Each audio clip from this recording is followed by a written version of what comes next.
Good evening, everybody. Welcome to the Bennington Select Board meeting. It's July 28th, 6 p.m. at the River Street Firehouse. Will you please join me in the Pledge of Allegiance? I pledge allegiance to the flag of the United States of America and to the republic for which it stands, one nation, under God, indivisible, with liberty and justice for all. Thank you. First item is minutes. We have the minutes from the last meeting. So moved. I'll second that with one correction. Sorry, Linda. On page 6, just the spelling of quorum needs to be changed.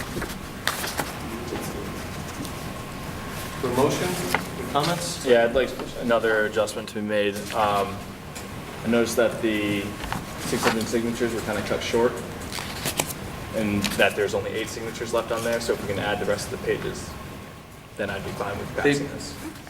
Oh, you put all the pages They into asked the... only to include the statement, not the statement. signatures. Just the statement? Just the We statement. had a statement and a number of signatures. So where does that go, I guess?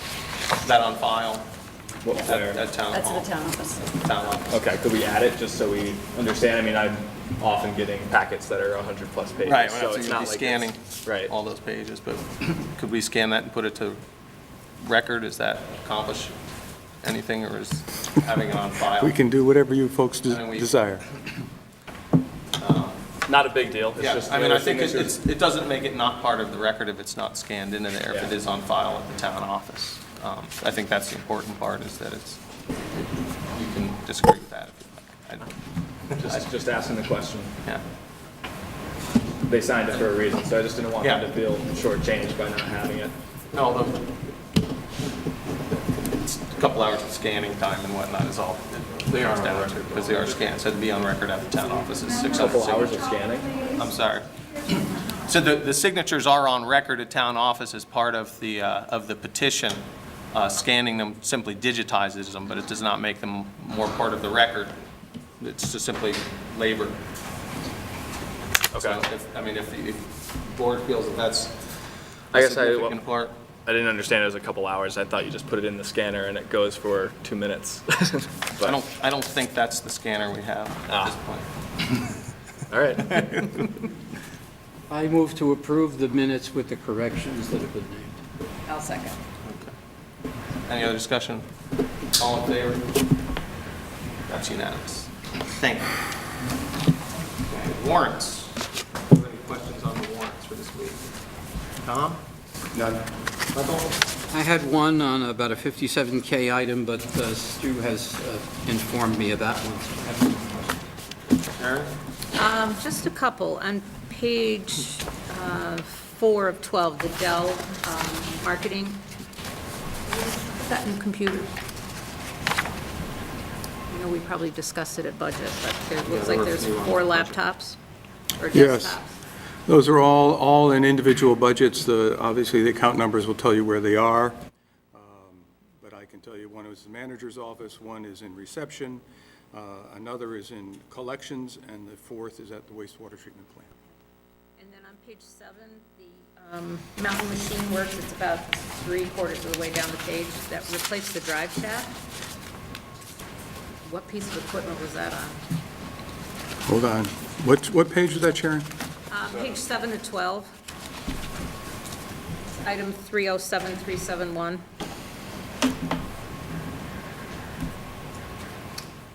For $26,000. Yeah, that's out at the RBC's, probably one of the drive shafts that Terry talked about during budget time for the RBC units, the rotating biological contactors. Okay. And I think thought I had one more. Yeah, page 11. It's the very last item on the page. Is that a new pump for Vichy? What is that for? There's a pump station out where Vichy connects to the municipal line, Okay. because they're so far out on the municipal sewer line that we've got to add force to move that material back into town. That's fine. That's all I have. I don't have any further questions. Jim? Well set. The 2013 Ford Taurus, what vehicle purchase was that? That's for the police department. It's one of the vehicles that was approved during the budget process. We were able to actually find a vehicle at a very reasonable price.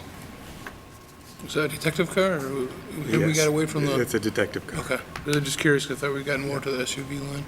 No, this is for a detective's car. Okay. Any on the warrants? Next item is citizens. If any citizens loyal would like to speak, come on up. Go ahead, please state your name. Yep. And a lot of people are wanting to know why you guys aren't putting the 1,000-foot law in, because right now we got a sex offender who laid in the board, he's renting to it, right across from the school, all his victims for 10 years or younger. He's a category 2 sex offender, which means he's not at risk to reoffend. And the schools weren't aware of it until I called them and told them about the thing. Number 2, 308 Pleasant Street, in 2-week period, 4 arrests were made out of that building. A couple weeks before that, 326 Pleasant Street. A gun and a baseball bat was used in a crime. The police apprehended him at 308. The people are sick and tired of landlords knowingly and willingly renting to these violent criminals, putting our cops in danger, putting each and every one of you in danger.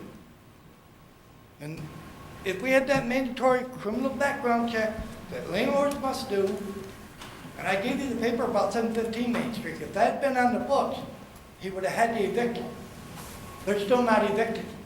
The title that you gave me, I looked into it. What that says is that a landlord can put into their corporate bylaws that a tenant can be evicted if the tenant is partaking in activity that puts tenants or the corporation at risk. Right, and that's not happening. It's part of the corporation. The tenant, the landlord would have to take that action. That's Right, not that's what I'm something saying, and but they're yeah. not doing it. But it's a good point. It gives the landlord legal, background to Right, do well, what something. I'm saying is they're not doing it. Right. And it's putting our police officers in danger.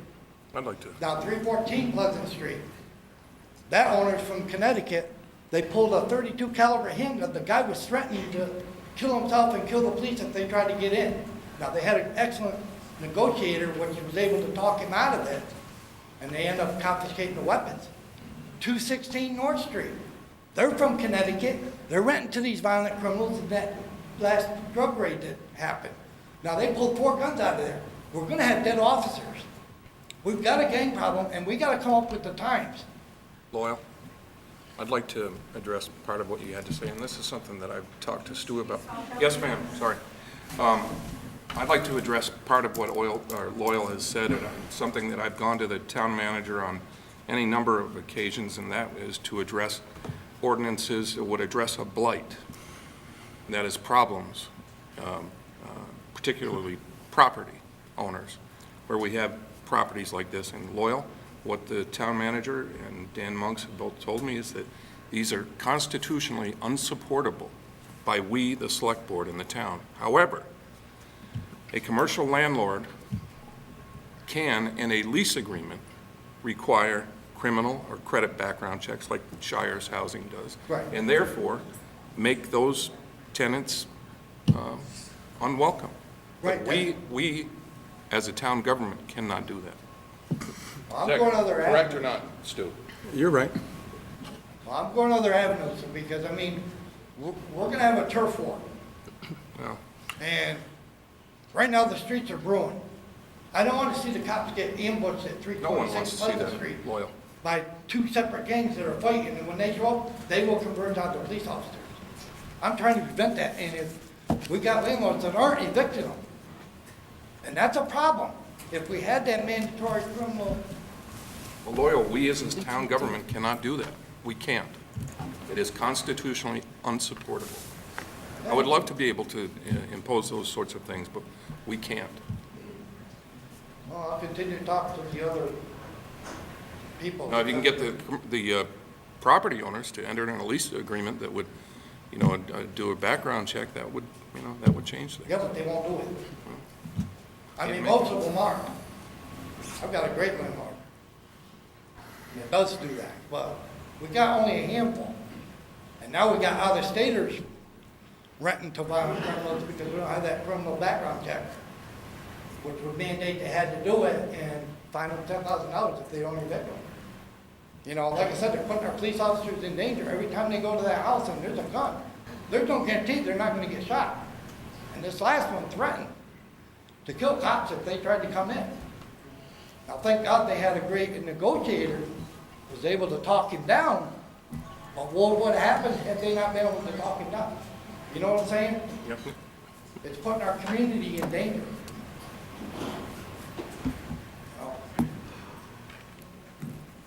Can I ask you a question? Why do you think that certain landlords are condoning this behavior rather than having criminal background checks done? I don't know. I can't answer that. I don't know why they want the crime in our community. I don't understand it. Okay. Because my landlord does it. My Section 8 worker does it. So I don't understand. The state Section 8 now does criminal background checks, because I called and talked to them. But because we don't have this law on the books and the 1,000-foot law, we got sex offenders right across from the street, and all the victims that go to that school are 10 years old, except for 5th graders that are 11 years old. You see where I'm coming from? And the thing is, sex offenders prey on people to get in certain places so they can strike again. And that's what I'm trying to prevent. What are we going to do when we have a kid kidnapped, abducted, brutally raped, and murdered? Michael Jackson already proved that. And that was in Vermont. I'm trying to prevent it because right now, we got over 300 sex offenders in Bennington. And they're in and around our schools. Something needs to be done. Maybe you guys can call the legislators and back me up. We need it yesterday. Where'd you get 300? I had 71 is the number I remember. Well, 71 for certain parts of Bennington, but in the Bennington County, there's over Bennington County.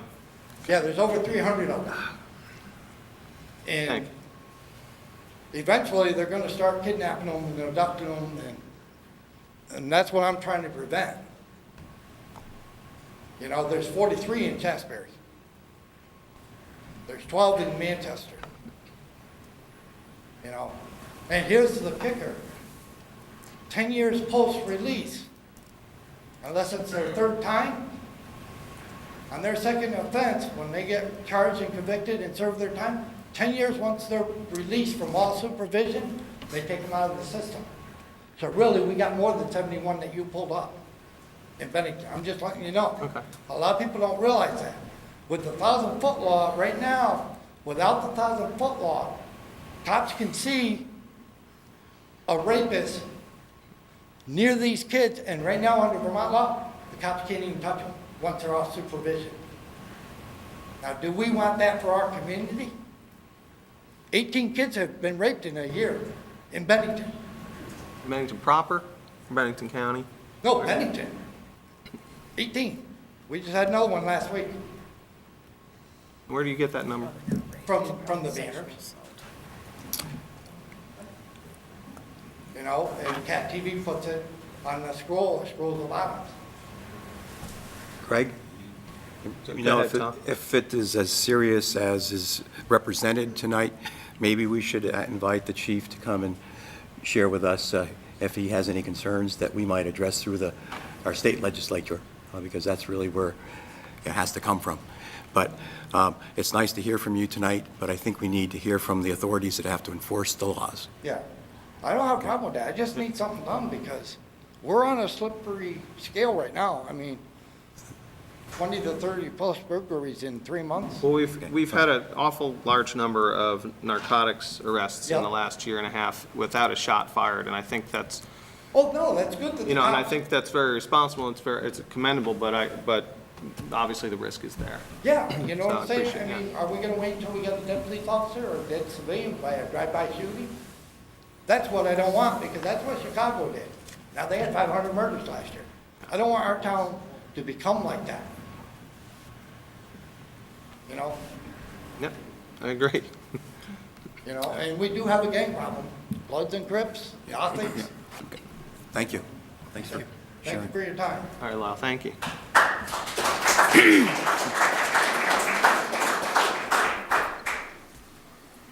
Joanne, you had her hand up? Go ahead.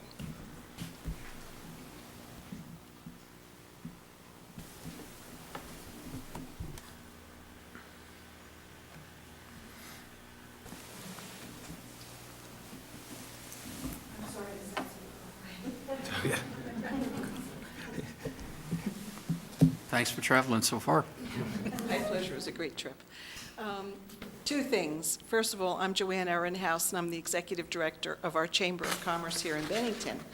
I have two things I want to do. Number one, I want to thank all the people that helped the Chamber and the artists and the sponsors pull off the Catamount Midsummer Night Prowl on July 19th. This was a wonderful event for our community. We were able to, now we're giving a check, to our artists in the total amount of about $20,000, which will go back into our economy through our artists. And it was a wonderful event to celebrate the ability to bring art onto the streets of our community for everyone to enjoy. And we appreciate all the help we got, and we congratulate the community for actually working together with us and making it such a success. Number two, this coming weekend is going to be the Art and Craft Festival. And in conjunction with that, the whole entire town, we have a booklet that the Better Bennington Corporation is putting out full of all kinds of activities and things to do Friday night, August 1st, all throughout the town, from a dress rehearsal and a tour of Old Castle Theater for My Fair Lady, to activities at the chocolate shop, at different stores around town. Shopping will be until 8 o'clock at night. Tons and tons of things to do to celebrate the arts in our community. I know I see most of you out on the streets for a lot of these events, and I thank you for being out there and making our community the wonderful place that it is. Thank you.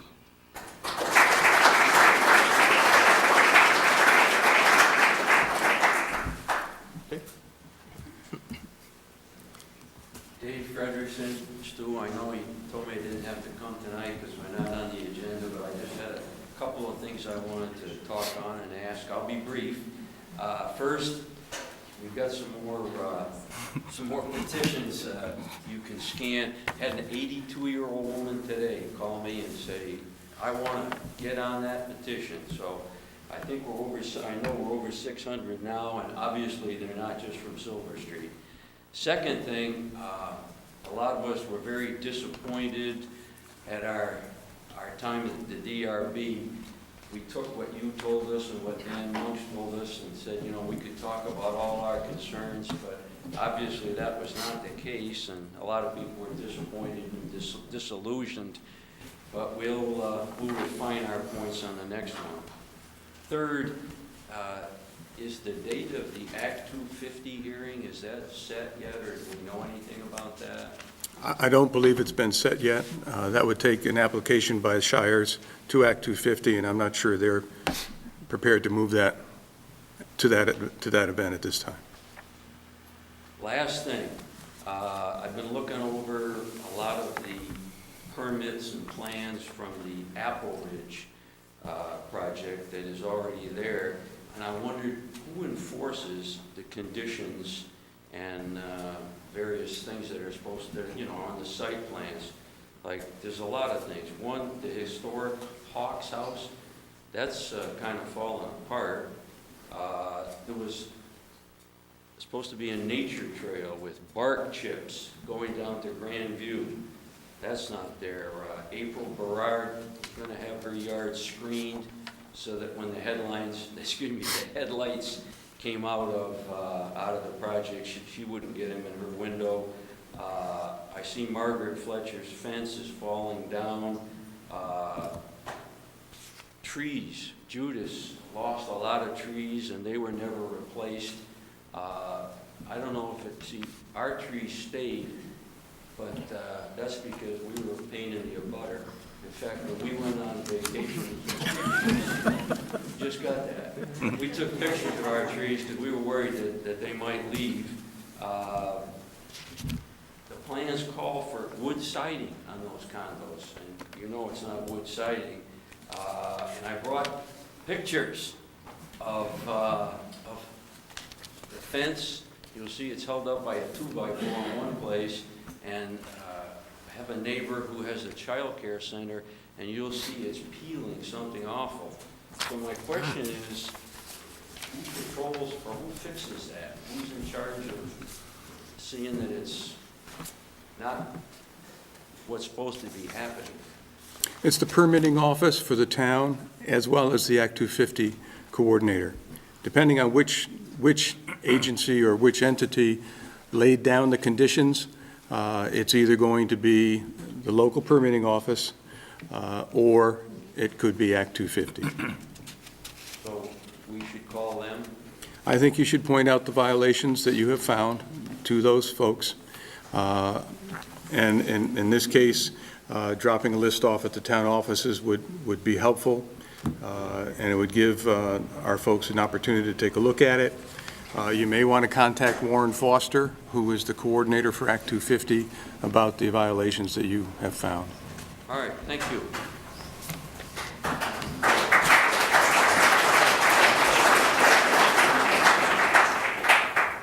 I too will be brief this evening, but I do have some questions because throughout this process or lack thereof, we have tried to come to the town to ask the appropriate procedures going forward.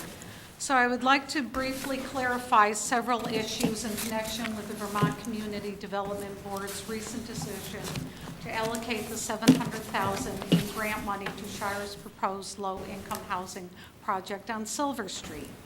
Does this board know if an award agreement has been developed by this board?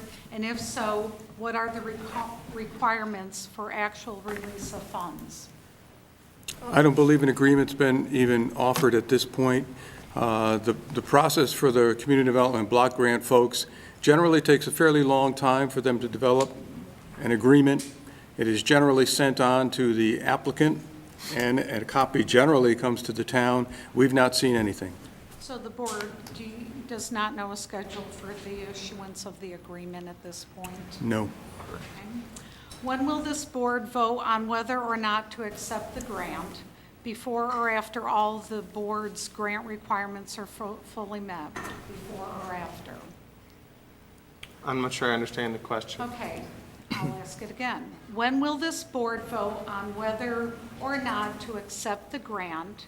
Will that be before or after all the board's grant requirements are fully met? That would be the community grant, their requirements. Well, when we get the request, when we get the request with the grant, we would do, I'm wondering if we're waiting for something else specifically, or, I mean, I would wait until the grant was presented. There's usually requirements yeah. that go along with a grant, and so you would need to obviously see those. So I Right, I would wanted have to to see make that. sure, in the past you have voted on things before you have known what we were voting on. So I just want to make sure that that is pretty defined in how you're going to proceed.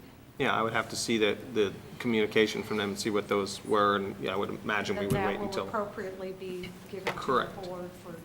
I think it would wait to make sense to see if DRB actually finally offers an approval before we take a look at it again. I mean, there's a chance that the scope of everything could be changed in that process. There is, and that may be conditioned. They are two separate Right. two separate situations, and we have a separate responsibility from the DRB. Our responsibility is more based on the grant, as you're saying. So that's what I, Right, the want to board's see. Yeah. specific requirements. So Right. do you anticipate that to be weeks or months, or what can this community have an understanding of? And I had a conversation with Dave Frederickson about that. I actually would agree with Justin. I think it's appropriate for this board not to act until such time as the Shires has accepted the grant conditions, until the Shires has accepted the permit conditions as it moves through its process. Otherwise, it may make the question of the grant moot if, in fact, something happens and Shires does not agree to it. So that would be my recommendation to the board, that we wait that long, and that could take 2 months. potentially, or more.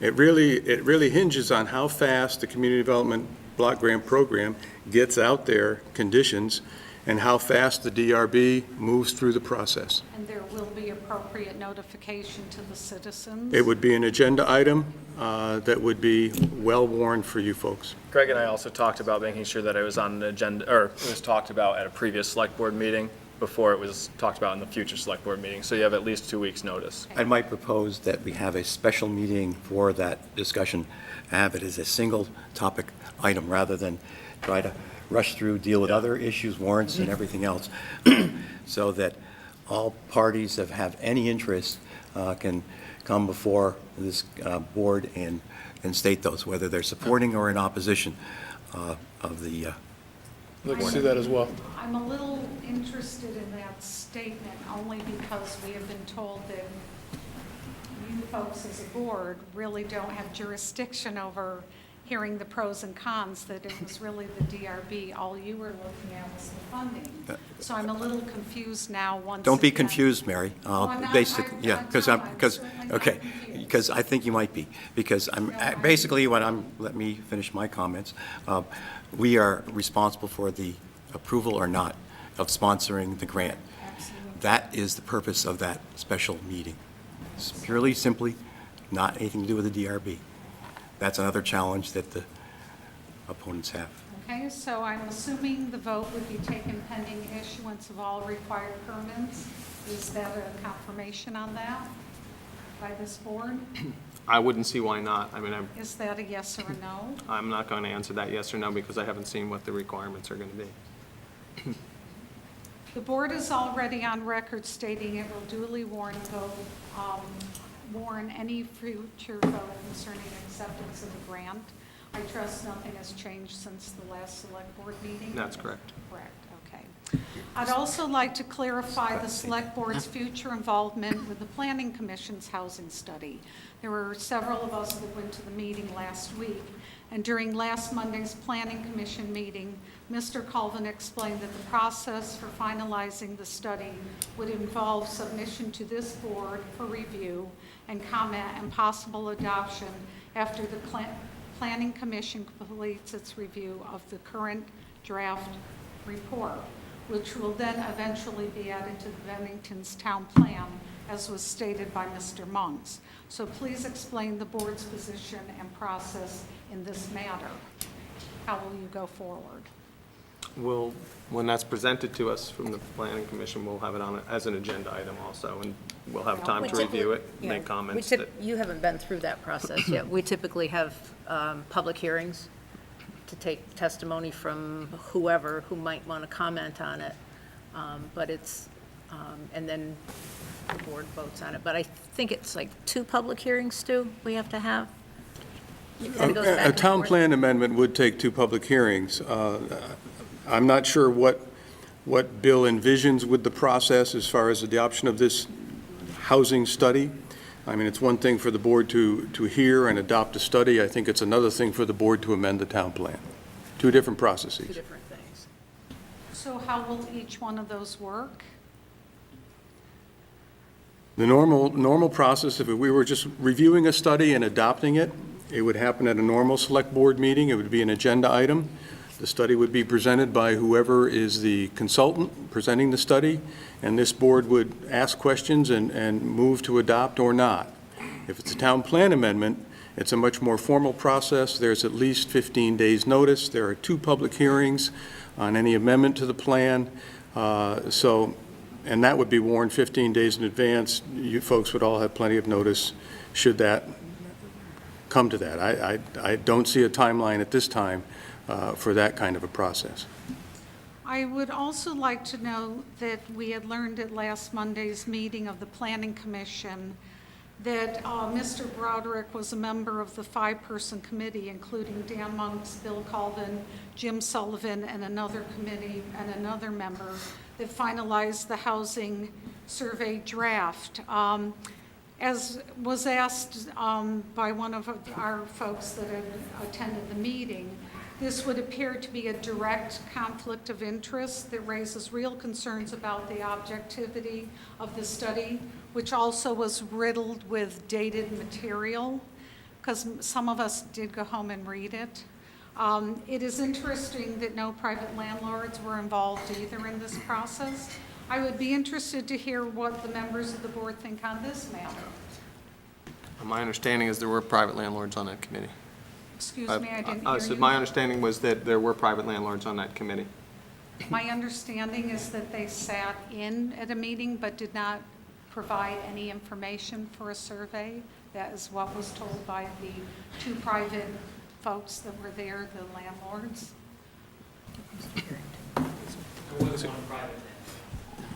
You did have one private landlord on the committee. And who might that be in case it's different information, or should I ask you, who might that be if, My understanding is it was Peter Cross. Is that correct? No? Who was it? In the end, we ended up having Brenda Jones. Oh, it was Brendan Jones. Okay, thank you. As well as a focus group with landlords. would I be able to ask who the two landlords, I believe we heard Peter Cross and Mr. Hale? I don't know. I We was don't not, know. I We was not weren't on the part of committee. it. All right. My last question is, finally, following up discussion at the last board meeting, I'd like to know if the written procedure has been created yet to ensure all future board decisions are made in an open, informed, deliberative manner with full availability of accurate and relevant information before taking a vote, which you discussed, I think, maybe 3 meetings ago because you didn't have a policy. So have you taken that up, and when do you plan to do it if you have not? We do not have that as a written policy. That is our working policy at this point. I have not written it up in any And so formal as you manner. told the public it would be coming forth, when might that happen? I don't believe I said it was going to be a written policy, but I think Cat TV would have a copy I'll of have to what take was a look, said, but, yes. yeah, We would that's, appreciate that happens so that there won't be confusion in the future. Thank you. thank you.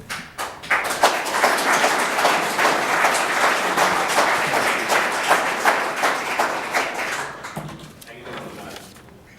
I've been before the board, many people in public before. My name's Christopher Wright. I'm a resident of Bennington. I went to school in Bennington. I own property in Bennington. I was a taxpayer. I'm a voter. I was once an employee of the town of Bennington as a police officer. I have a lot to go over tonight, which requires very little response from the select board. I apologize to the others who want to speak tonight, and I promise we'll go as quick as I can. Before I get started, I need to clarify something with the select board members.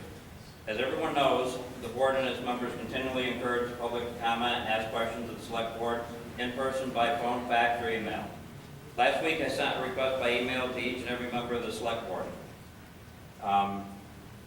A show of hands, did anybody get that?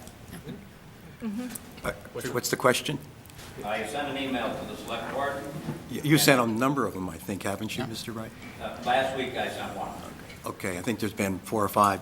Yeah. I think, Greg, you've responded pretty much to Yeah, each one of those. And I was going to Yeah. say thank you to Greg Yeah. for responding. He's going to be our point person for Okay. response, unless Okay. there's something And that special. explains why nobody else responded. Thank you. The question I had,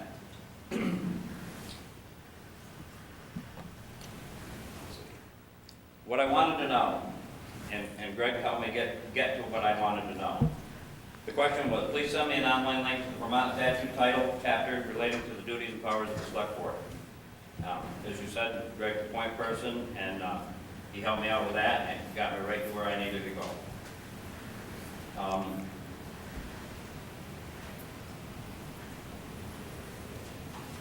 I'm going to fly around a little bit here. My notes aren't great. Tonight, I'm before the board again for the 4th time to discuss the solar project at 401 Barney Road. This is the 3rd month, 4th meeting, and where am I over all my stuff? I've been before the select board 4 times. I've been before the planning commission 1 time. I've never been before the application review panel of the development review board on this issue because the managers never brought the issue before them and contend that it is not in their purview to comment, discuss, or control a solar farm business. The town managers have been before the select board in public a number of times in regards to this project. The managers came before the select board and requested approval from the board to allow the managers to negotiate with Encore Redevelopment on this project. There was little or no discussion, a vote, and a decision was made to allow the managers to negotiate with Encore Redevelopment. The managers again came before the select board and updated them on the project. The managers again came before the select board in October 2013 and requested approval from the board for the managers to sign the option, lease, and net metering agreement. Present that night was a quorum: Joe Krosick, Sharon Brush, John McFadden, Jim Carroll. 3 were missing that night, and I can't remember which 3 it was. Dan Monks presented the project. There was absolutely no questions of Dan Monks or Encore rep Derek Moritz, who was also present at the meeting. There was no other discussion other than one comment made by Sharon Brush, who stated, "No, it's pretty cut and dry." The motion was made by Sharon and seconded by John McFadden, and a vote was taken, 4 in favor, 3 missing, to allow the manager to sign the option, lease, and net metering agreement. Do the members who are here tonight that were present that night remember that meeting? Okay. Do you know what you all did when you allowed the managers to bring this issue before the board, allowed them to negotiate, and allowed them to sign a deal with Encore Redevelopment? Do you know what the implications of that were? That we were going to, Allow them to, whatever was being harvested via the solar panels. I can't hear you and I'm standing right All right, I'm sorry. As I recall, what this would allow us to do is get credits through Encore or Green Mountain Power that would be applied to the town. That was the vital benefit that we would get from that, as I recall that. Is that correct, Stu? That's correct. What other information did you have at the time other than what was presented in public meeting? I don't recall. well, as far as I can tell, what we did is entered into a lease agreement that's bringing in revenue to the town and sustainable energy at a cheaper cost. I understand you have been here 4 times speaking about this, but you've never really got to the point of what your issue is. If you could be direct and let us know what the problems are. I'm going to be direct tonight. Okay. And that's why Please. I'm here. Did you have you people seen the agreement? Yes. Yeah, we've seen you. Yep. When was that presented to you? I believe that was a year ago. June was the original communication, wasn't it? I want to say it was just over a year ago, I it's been a believe. while. I mean, the agreement that you considered that night would have been in your packet before the meeting. Do you remember looking at it that night? I wasn't there that night, but I would have I mean, read you- it. over a The year. ones who were present. It's been over Yeah, a of year. course. You're If asking it's in the specific packet, then questions we were- about a year ago.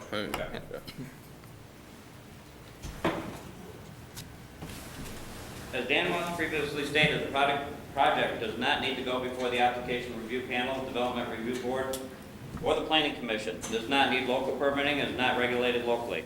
Encore Redevelopment, who needs no local permitting, has previously stated final design and selection of equipment will occur after the project receives final regulatory approval, and that the project may result in changes to the configuration of the equipment, use roughly 1,800 solar panels, an inverter and transformer station approximately, and take note of these words, approximately, and different words like that are fluid. Could you use words like that, like approximately, roughly, on a town building permit application? No. You would have to apply for specific permits, state every single aspect of your project, including but not limited to the color, material types, even the types of vegetation. Not waver a bit from the plan, jump through hoops, and pray that Dan Monks would approve your project and issue those permits. Could any of you do a multi-million-dollar project on your property in this town and not have to apply for a single permit and not go before at least one of these boards? Why does Encore Redevelopment not have to comply with the same rules that we have to, the rules and regulations that apply to you and I? I'll tell you why. Because you gave the managers permission to allow Encore Redevelopment freedoms in our town that you and I are not even allowed. I voted for each and every one of you at one time or another to be on the select board. I wanted to see what you had to offer, what you could do to help Bennington, the community, the visitors, the residents, the taxpayers, my friends, family, and myself. I can't believe what I have seen, and I have seen enough. I am ashamed and embarrassed that I voted for certain members of this current select board who voted unanimously to give their powers and duties over to the town managers. This is what you voted to allow the town managers to allow Encore redevelopment to do.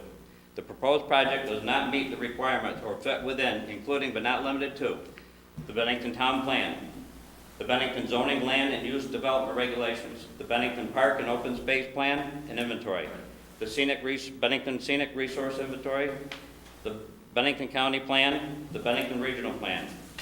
The proposed project, lease, tax, and net metering agreement would be less than other more reasonable projects that could be put on that land. During its construction and final stage, the proposed project would employ 0 local people, and there would be no overwhelming benefit to Bennington's residents, taxpayers, and visitors. The only individuals and entities who would directly benefit from this project, all of whom are not local, are the investors, the owners, developers, attorneys, managers, contractors, material producers, electric purchasers, and their staff.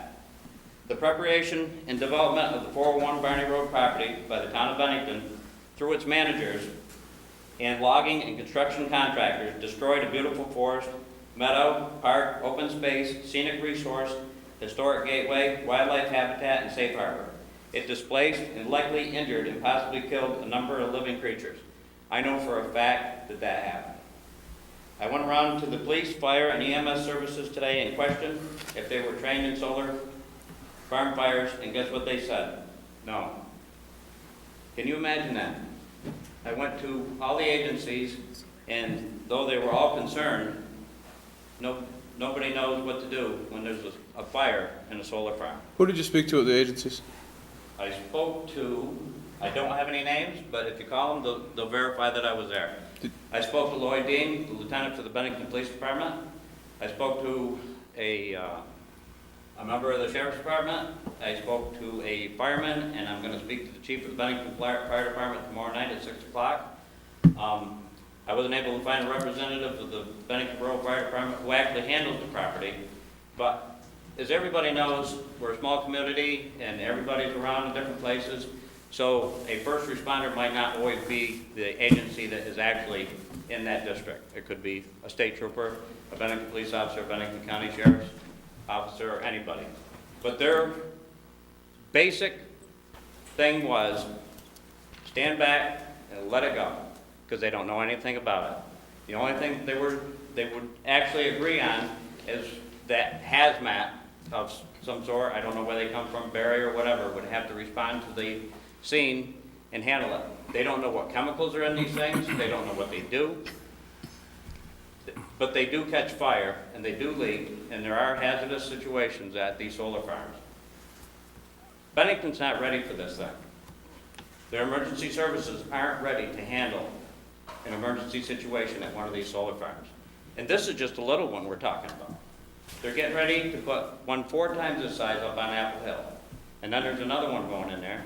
And this is just the beginning of what's going to happen. I said remember Fukushima, and that was an exaggeration. Okay, just a question. Have you talked with the Public Service Board, which has regulatory oversight? Not yet, but I'm about to. I think you might, because they might be able to give you some assistance and direction as to who has oversight of various aspects of this. Stu can give you the contact person at the Public Service Board. I already have it. Okay. Please do that, because a lot of this that you're mentioning I tonight. suggested the town of Bennington does that also. Well, I think they already. And everybody who's involved in this thing, because this is getting rammed down our throat because of the way that it was set up, and Bennington's not ready for this. Is this your vision statement for the board for the future of the town of Bennington? I have asked numerous times what you knew about the solar farm, and each time you said you knew very little. I'm sure I have told you things tonight that you have never heard from the managers. In time, I'm sure you will hear more. Now, I asked some very specific questions a couple times, and tonight's the first time I've ever heard anything about this, that you had seen the agreement. You could have brought that up any one of the other meetings that I was at. Nothing was ever said. You put all your trust in the hands of the town managers and probably haven't even seen the agreement with the town of Bennington. Now, I know that's not the case in Encore redevelopment. Like I said, if you had, you never said anything to me about it. With this in mind, would any manager, any member of the select board consider making a motion to vote to rescind the original votes, disallowing the manager's past negotiations and current agreement with Encore Redevelopment. It might be the only thing that can keep this travesty from getting any worse. I'd have to look into a lot of this stuff, obviously. I mean, my question, I think my answer to you last meeting is that we saw the lease agreement and whatnot, we didn't have a lot of details on the actual nuts and bolts of the project at that point. I still don't know, I mean, I don't know that much about solar or energy generation in general. It's not my field. But they're legitimate concerns, and I'd certainly look into those. This is a big deal. I think it's bigger than you guys think it is. I can tell that.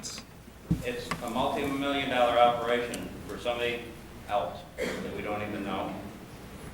It doesn't employ any people. I don't see, there's a very little financial benefit to the town of Bennington and its taxpayers. And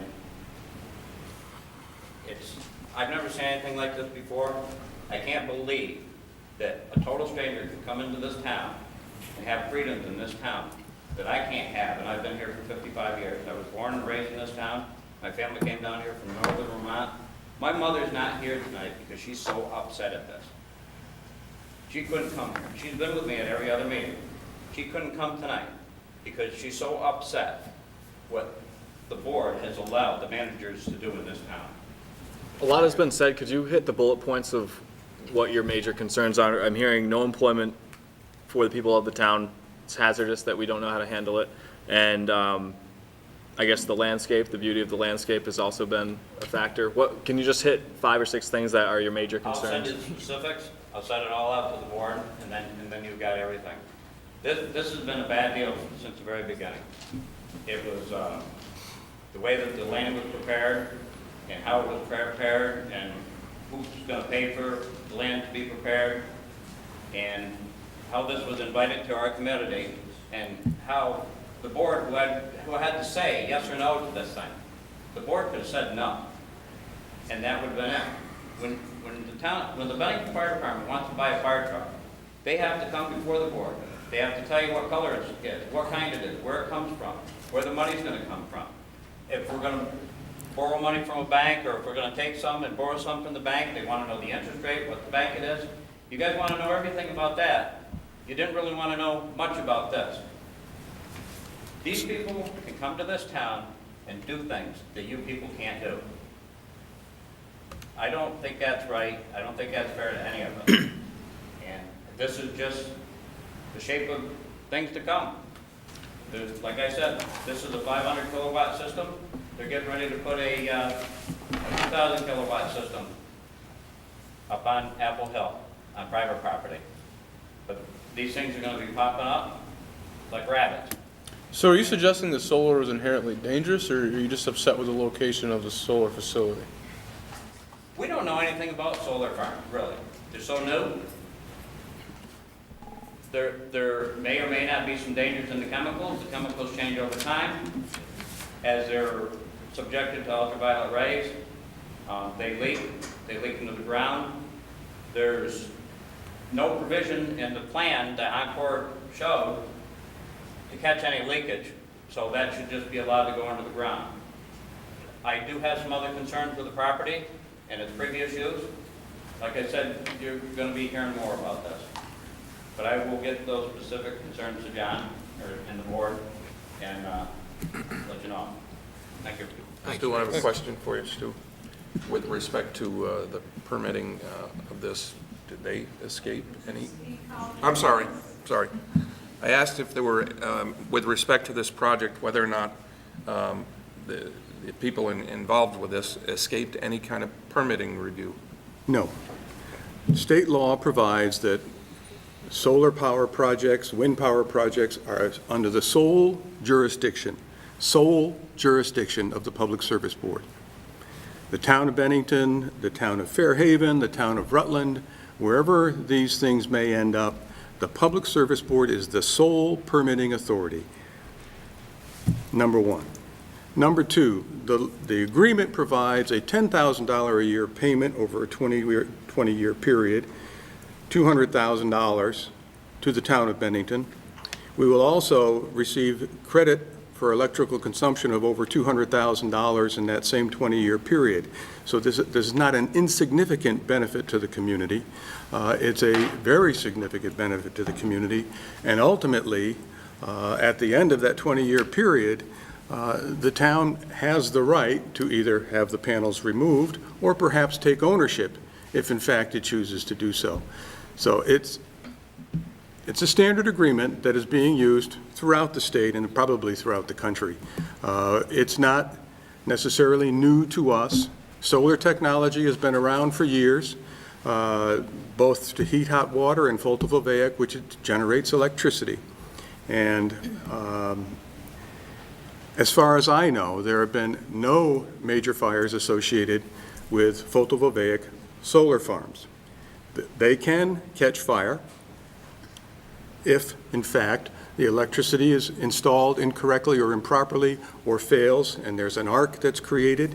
And there are some fires on roofs for residential installations. But as far as I can tell, in my limited search, there have been no major fires or chemical spills on solar farms. Now, the farm itself is a new technology. It's this mass-produced situation. Each installation will be a standalone installation. Wires will obviously connect them to the main power grid.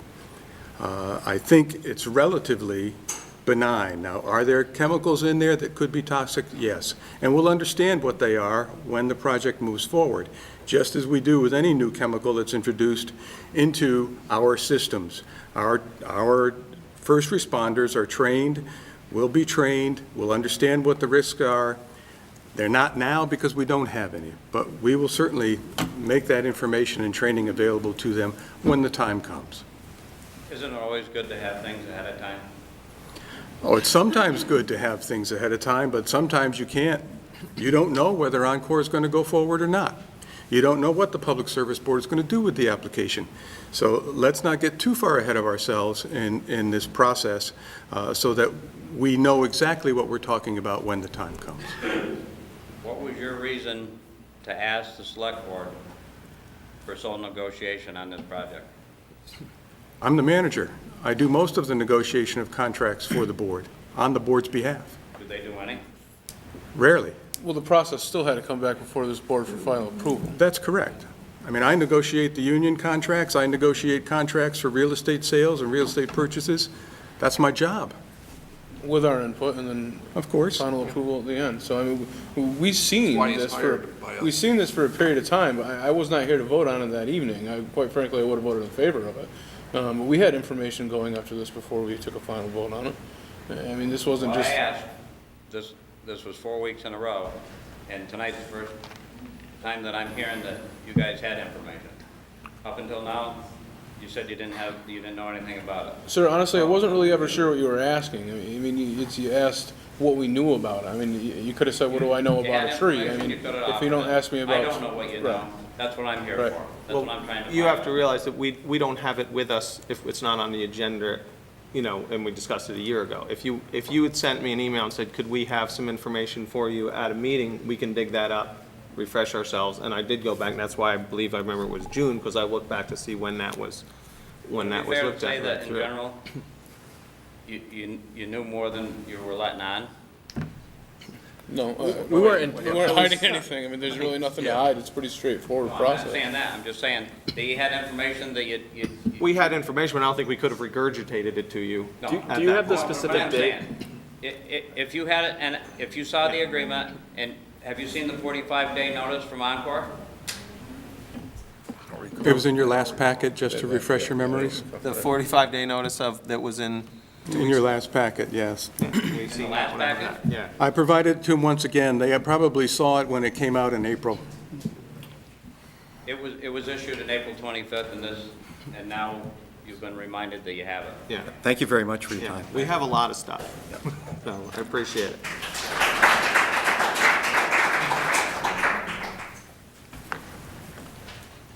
We have a citizen wanting to come. Okay. My name is Bennington. Betty, you might want to get that microphone a little closer because, okay? Thank you. My name is Betty Tange, and there's one area of concern that has not been addressed regarding the Schreier development off of Silver Street. And that's because it's not considered to be politically correct, and anyone who addresses it is kind of crucified. So I'm going to ask you, this question. Do you understand the flow up of how narcotics works? Do you understand that flow of how it works? And I'm saying to you, if you do not know, I ask that you do your homework and you ask the experts why our town of Bennington is widely known as a heroin town. I was in Florida this winter, and I was down there, and in the paper, the local paper in Florida, and on the TV, it told about our town of Bennington and how it was loaded with heroin and narcotics. I was really ashamed at that point. And I bring this up because my husband was a captain in the New York City Police Department, and he was in command of undercover narcotics there. I also have another member of my family who works out of the Office of Organized Crime in Albany, whose office has been collaborating with the New York State Troopers, the Vermont State Troopers, and our own police on our drug busts. My husband also was head of the Department of Criminal Justice as a professor in Southern Vermont College. Some of our local police officers, including our own chief of police, were some of my husband's students. And I only mention this because we do understand how the flow of narcotics works. And I'm asking you, please, look into this concern of how this flow of narcotics works before you allow this development to happen, because you really are going to be responsible, and we really don't want any more of this in our town. There is a flow, there is a plan. I know, it's been my whole life. Know how it works. You need to know how it works. Ask the experts, because it's really important. We had a man here talking about all the crime this is going to be. So I'm asking you, look into it. Where would we look? Sorry. For the best information, where should we look? The experts, chief of police, you can go to the narcotics division, you can go to in Albany, State Police, Vermont, New York. You know how Route 7 is known as the heroin alley there? You need to look into this because it's going to be a problem. Mrs. Tange, I'd like to address that part of your, and this has been something that, it's been a persistent rumor that doesn't bear up to the facts that Mr. Broderick has presented to us, and that is this. He does what, as I mentioned earlier, he, with his private properties or his developments, requires all of his tenants to pass a criminal and a credit background check, something that we, as a board, because when we address blight in this town, we can't do it, but private landlords can. And historically, and I've followed up with this, I haven't gotten an answer from the police yet, but there is statistically far fewer criminal activity that occurs at Shire's properties than in most of the larger commercial properties. So my point here is that I think this is a rumor that has persisted, and it really shouldn't be applied to this project. I have it. I have the experts. I've lived it. I know it. Thank you, Betty. Appreciate your time. It's very helpful. Thank you.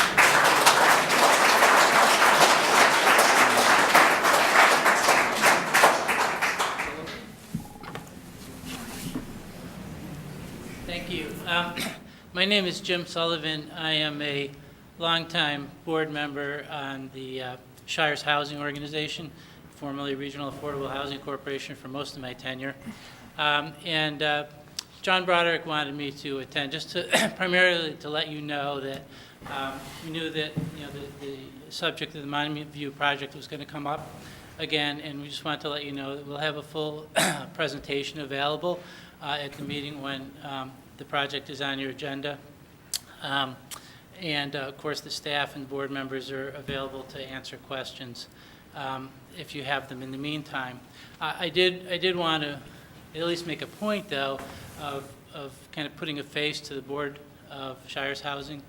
We're 11 board members. We represent a broad spectrum across the region.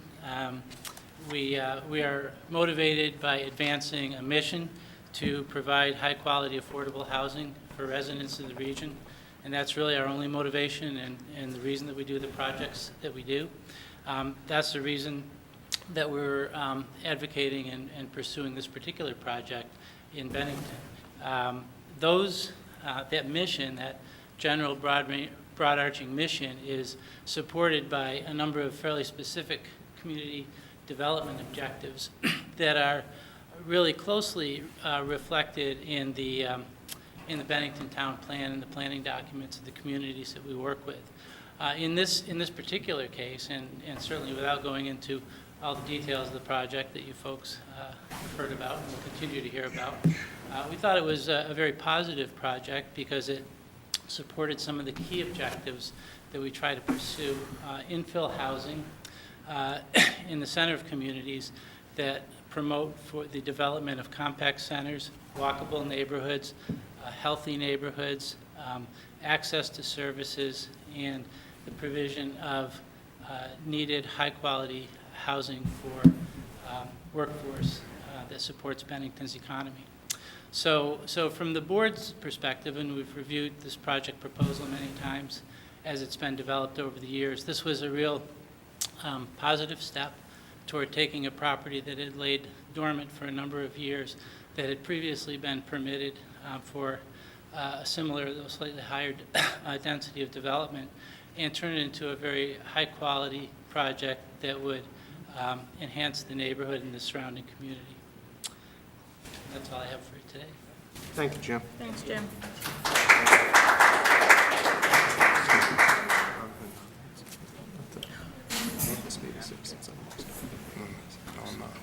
My name is Laura Zink, and in today's banner, there was a letter to the editor, it may have even been yesterday, and they pointed out that Shires has another project in town that they completed that actually, dollar for dollar, is the same, about $600 million. Unfortunate, $6 million, I'm sorry, $6 million. Yeah. We'll take the 600 Only million. the rich people are going to use it. Okay.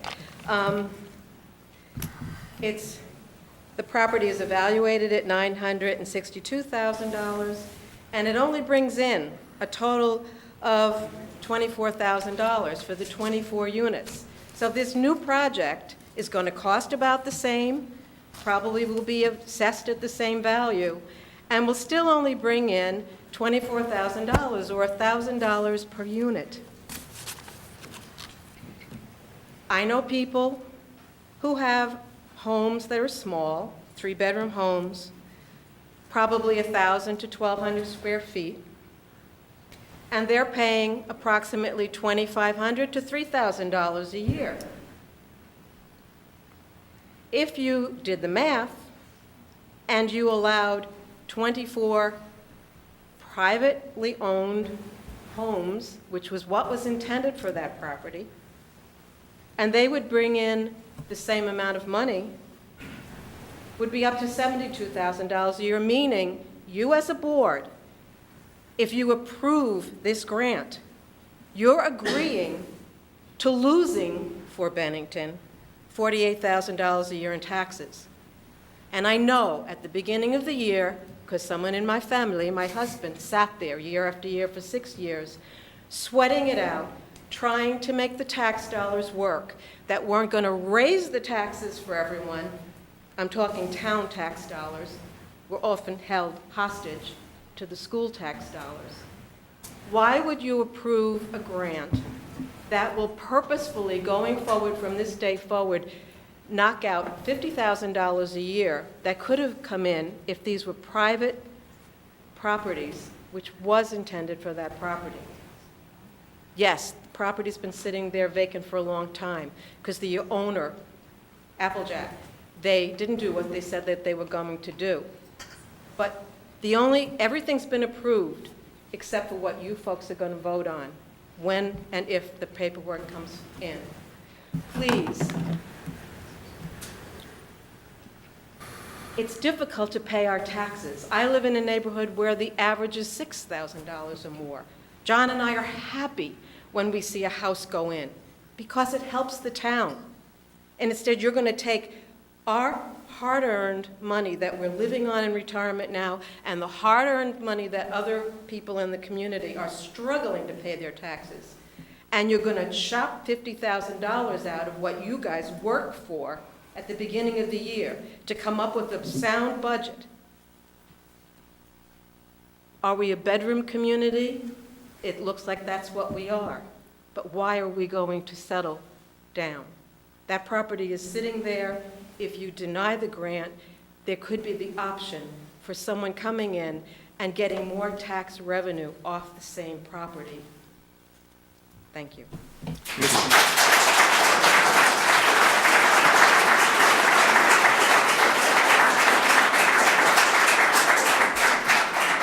I want to tell you folks about a conversation that I had with John Broderick, and it was about an alternate solution. This was this past Thursday, and Mr. Broderick endorsed both parts of it. One was that he back away from Silver Street.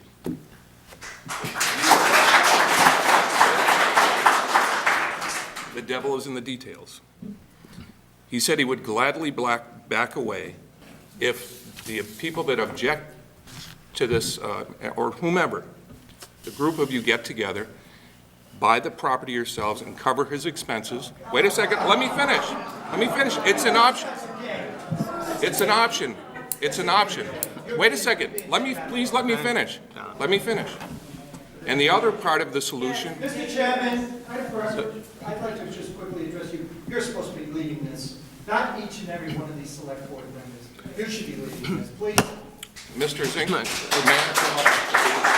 This is my problem, Jim, is I'm not trying to start a debate. I'm offering a solution. Well, an alternate. I think you want to do that on your own time. Greg, could I just comment? I don't want you to speak for Mr. Broderick when he's not here. Greg, No, I'm just this quoting my is time. I conversation. think the citizens have All right. their own tonight. I'll back They're that. not on the agenda. Yeah. They made their points. Yeah, and I this is think it's really time the to move on. citizen's point. I have to say that. Very well. We can hold that conversation another time. Mr. Ramadan, sure, go ahead. I think Dan and Silver Street resident, I think one of the things that was said is that, that he does criminal checks. But you also said that you can't enforce that. It takes a certain level of trust that another apartment owner will actually do the criminal check, because indeed it's his choice or not, right? It's his choice or not.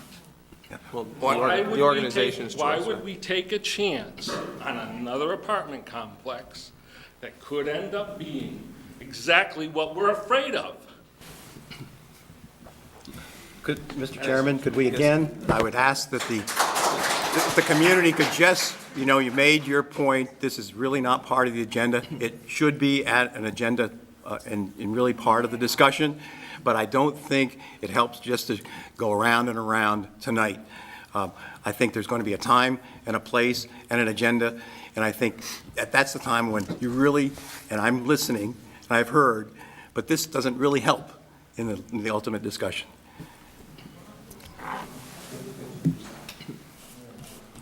I'm Judith Fellows-Miller, and I'm a Benningtonian. I've been waiting to say that for so long. Since when? Benningtonian, like 34 years. I know we're all invested, and I think we have to maybe try and keep in mind we all really care. Lots of things to learn. I've been learning a lot about process, procedure, how things work. My poor husband's been listening calmly, quietly, and helping out. But I think what I want to hang on to is I have never, in 34 years, seen so many Benningtonians, and people even outside of Bennington interested in what we're doing and how we're doing it. When you have people gathering together and they're spending their free time, when they could be doing a lot of things because we're all crazy busy, and they're talking about their town, how their town works, what their town is all about, and what they want for their town. They're reading the town plan on a Sunday afternoon. I think we should all applaud the fact that we all care that much about what we're doing and where we're going.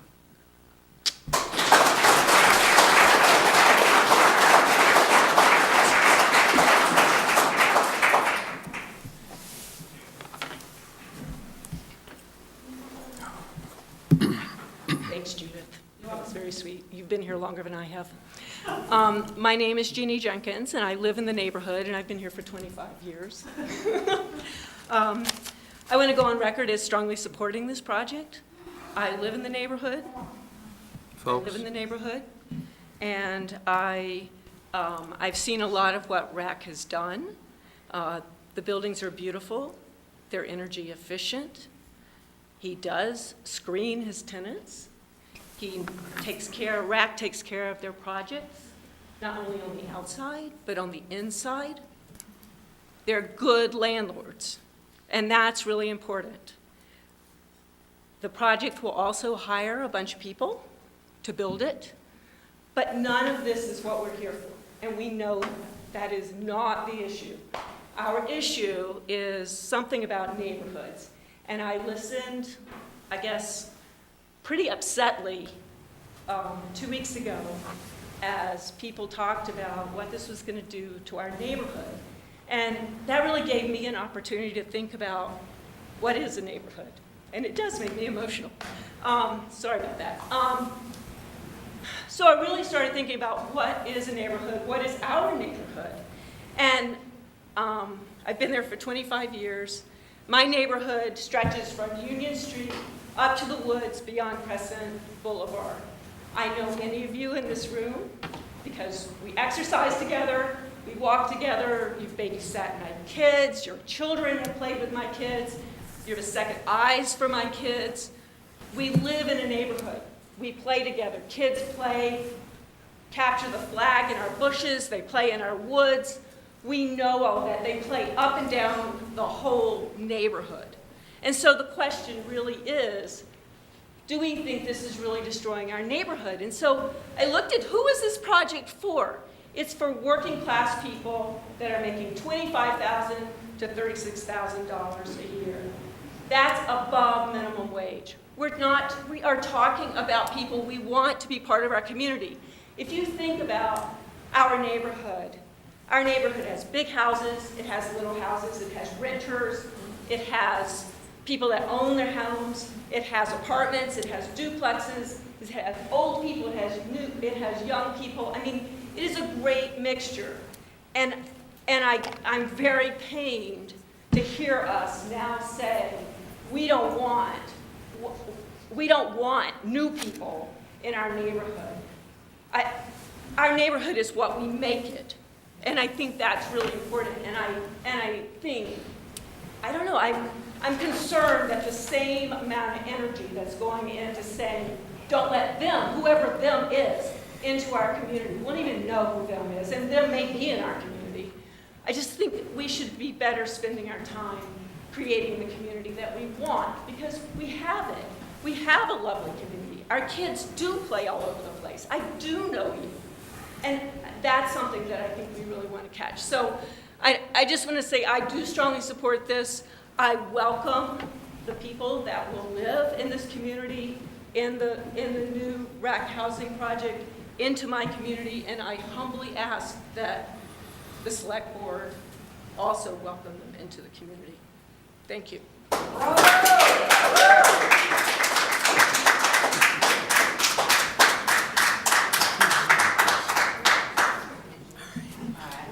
Abby Shapiro, and I live kind of around the corner from the neighborhood.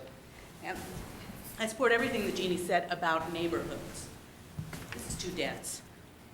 24 residents is a lot. I listened to people talking about the trap, 15 cars. It's not going to be 15 cars. it's going to be probably at least, well, it could only be 15 cars that park there. I've rented to 2 tenants out of 12 or 15 that live in my little apartment. The ones without cars, they didn't walk. I only live a half mile from Main Street. Their friends and their family came and got them.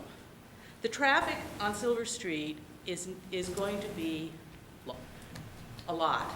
I worry about the neighborhood because kids aren't going to be able to play in the street. We're going to have issues with the width of the street. We're talking about taking sidewalks out on Safford Street, I'm assuming because it's so narrow. Think about how narrow Silver Street is. We have to come to a balance. It's not them coming into our neighborhood or anything like that. It's keeping a balance with something that works. No, they're not necessarily going to be people involved in drugs or criminal activities who move into a low-income neighborhood, and we've heard that John is a very good landlord in terms of checking out his credentials and stuff, but when there are more transient people than there are owners in a neighborhood, there's a little more tolerance for kind of not noticing what the person next to you is doing. The neighborhood grows too fast, and one of the things that's working here in Bennington, and there's a lot that isn't, and we all know that, and we're all struggling with that, is a small town feel. If we start putting too many residents in too small an area, we lose that. And when we lose that, we start losing the things that we're trying to hold on to. And so I would really respectfully say that you look not just at all or nothing, but as the previous speaker said, maybe there's another way to use that property. Some home ownership, less dwellings, instead of just making the neighborhood so intense. Thank you.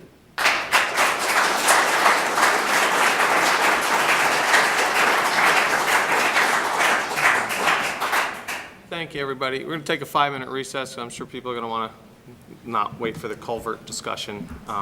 If you want to, you're welcome to.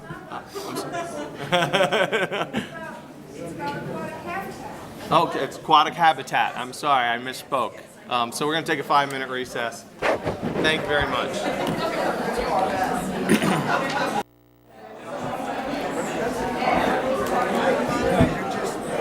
Tom? Nice to meet you.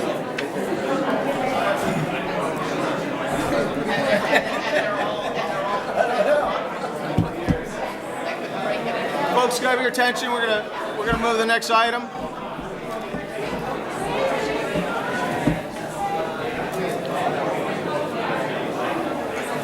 Back corner. Yeah.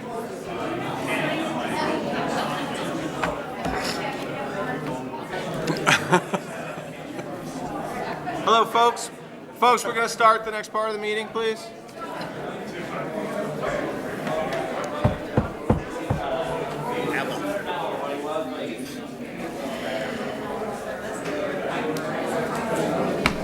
The place emptied out for you.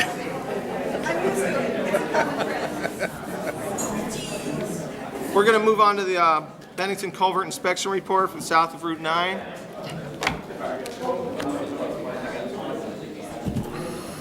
Stuart, you want to introduce the Sure. guests tonight, please? I'll do my best. All right. Shelley Stiles is with the, tell me. Thank you very much. It used to be the Solar Conservation Service.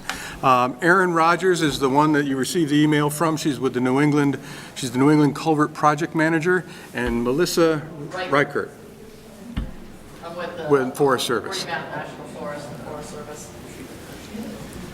Who's the presenter? Yeah, let me. Just stand up to the mic and go ahead. So we were here about a year ago, and we presented sort of initial information about the south of Route 9 Integrated Resource Project. Since that time, we have completed the inventory work, and we have been doing, developing the possible activities. We had a meeting at Prospect Mountain in June, a public meeting. We got a lot of input. I actually just this week sent a link to Stu and some other folks about where you can get the information from that meeting on our website. We did a PowerPoint, and there's also the meeting notes, so anybody who's interested. Basically, we're doing a lot of work related to habitat diversity, timber harvesting, wildlife habitat. We're going to be working on more than, or around 8,000 acres, actually a little less. Some road improvements, some heritage projects. There's 34 rare plant species in the area, and we're going to be working to protect and restore those habitats. Non-native invasive plant control, watershed improvement projects, recreation. We're going to be developing some multiple use trails, including a couple with ATV use is going to be part of our proposed action. And then the fisheries work, which, and watershed work that Aaron will talk about. So we're going to be coming out with our scoping probably in August, which is sort of the initiation of the National Environmental Policy Act process. The scoping sort of lays out what we're proposing and gives people an opportunity to write back to us on what we're proposing. If in fact the board is interested in having us do a full presentation, we'd be happy to come back. I think tonight we should just sort of focus on the culverts. So there she is, Erin. All right, so I'm Erin Rogers. I work for Trout Unlimited as the project manager for the New England Culvert Project. So we work throughout the New England states, mostly focusing in New Hampshire, Massachusetts, Vermont, looking at road stream crossings. So that does include bridges, but that also includes boxes and bridges. So boxes, bridges, and culverts are kind of the main ones that we encounter. I'll kind of start with just kind of an introduction to the problem that a lot of road stream crossings introduce to an area. The IRP9 project in general, which you guys we started a little bit about apparently a year ago, so maybe I'll go a little more into that. I'll talk about the results of the assessments that we did in Bennington back in 2012. And then talk about how we're moving forward with that information and what that could mean for you guys. So with culverts, this is kind of an extreme example of how they can go wrong when they are undersized. It forces the stream channel to go through a very narrow pipe, which doesn't really have any roughness, so it becomes faster. And it kind of wears away that downstream edge. So from 1979 to 1998. And at the bottom picture there, kind of the drop in the culvert compared to the people standing above that, that is a very significant drop that has happened in just a couple decades. So that's what we try and avoid. Ideally, we try and do culvert and bridge restorations to basically make it as natural as possible. And this really benefits not only the stream and the habitat within the wildlife and habitat within the stream, but it also helps with large water flows, which is kind of designed to handle. So having a larger cross-section as opposed to a larger height, which is how a lot of the round culverts kind of now sit in streams. That's really facilitated by having a nice open archway. The structure will ideally kind of go over 1.2 times the bank full width. So you generally have what is the stream width at any given time. The bank full is kind of where the stream kind of normally peaks. So spring flows, that's right around bank full every year. Which is then increased over bank full into kind of the floodplain. So kind of keeping that connectivity, letting the stream act like a stream and being able to move back and forth within that bank a little bit. And even though I'm with Trout Unlimited, we do this so not just for trout. It really is a passageway for a lot of different organism species. We have mink and otter and trout, all kinds of turtles, invertebrates, mussels, all things that are really important for a good, healthy system, which kind of keeps all the organisms happy and in balance and moving up and down throughout the stream. A lot of the times when you see turtles that have been hit on the side of roads, it's because they don't like going through very long, dark culverts. So they'll go up and around instead. Can't really handle roads that well, and you see the aftermath. Same thing with otters, same thing with beavers. They don't like small, confined spaces. And we also do this to kind of avoid poor replacements. So this is a crossing that is in the Westfield watershed in Massachusetts. So it was perched in kind of due form before Irene hit. Irene washed out that culvert. It was replaced in kind, as a lot of culverts were after Irene, and within 9 months, it had already started to wear away the downstream side, just as it had before. So the same problems, the same blowout that it had before is just as likely to happen again, because it's basically replacing it into the same condition. And so we recognize, as kind of an environmental organization, that aquatic organism passage isn't really your guys' main priority. So we like to tailor culvert restoration so that it improves aquatic organism passage, but it also improves flood vulnerability. A lot of the same qualities that helps one helps the other. Not always, but a lot of the time. So restoring those hydraulics, having that large bankful and floodplain culvert structure can improve the chances that it will be able to pass floodwaters, pass large woody debris that are moving with those floodwaters, and kind of avoid destroying roads, as well as ultimately improving the fish passage. And Trout Unlimited, Forest Service, the people that we work with, because we can partner in this way to improve both flood vulnerability and fish passage, then we can just as easily tailor all of our funds to help with both. So just a quick overview, this is the larger study area that we used for the IRP 9. So the Integrated Resource Project south of Route 9 down to the Vermont border. And a kind of close-up for the area that we were able to cover in Bennington within that reach. So we assessed 30 crossings total, 19 of which were culverts, 11 were bridges.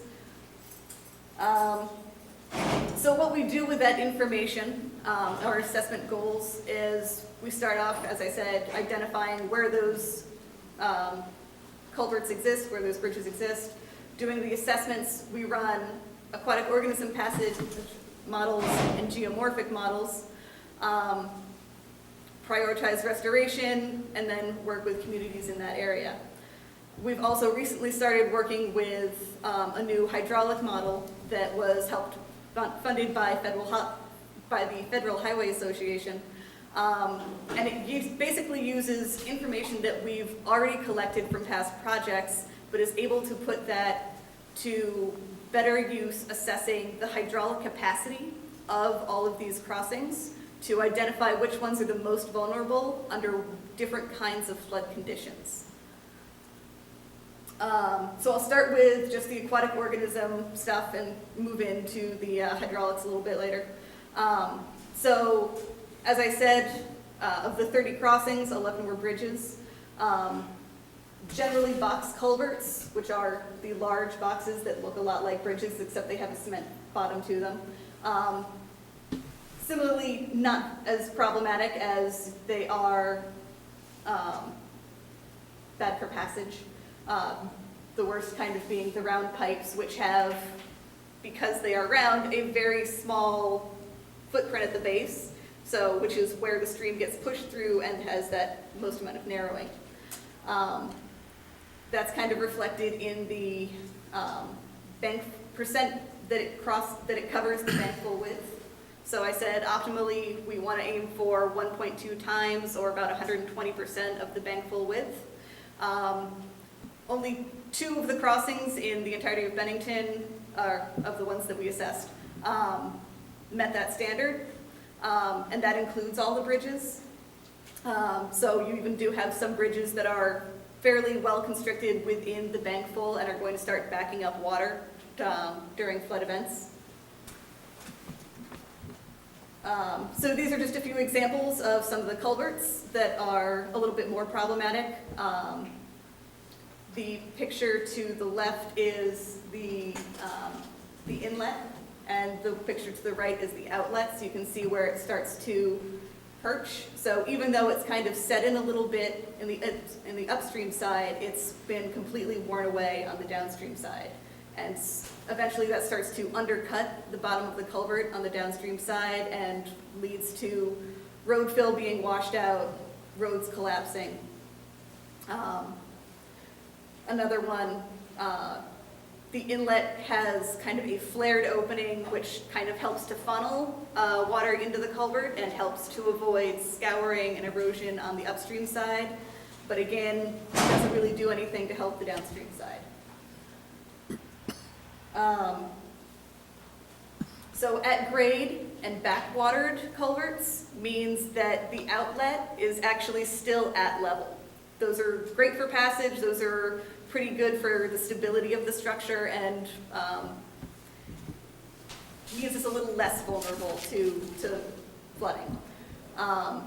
Cascades and free falls, that's when the bottom of the culvert has been perched from the actual downstream side of the stream bed, and that's when it starts to wear away underneath.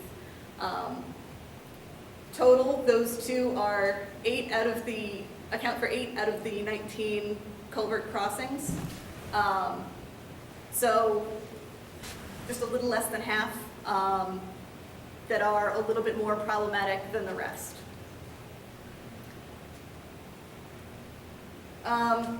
In terms of aquatic organism passage by itself,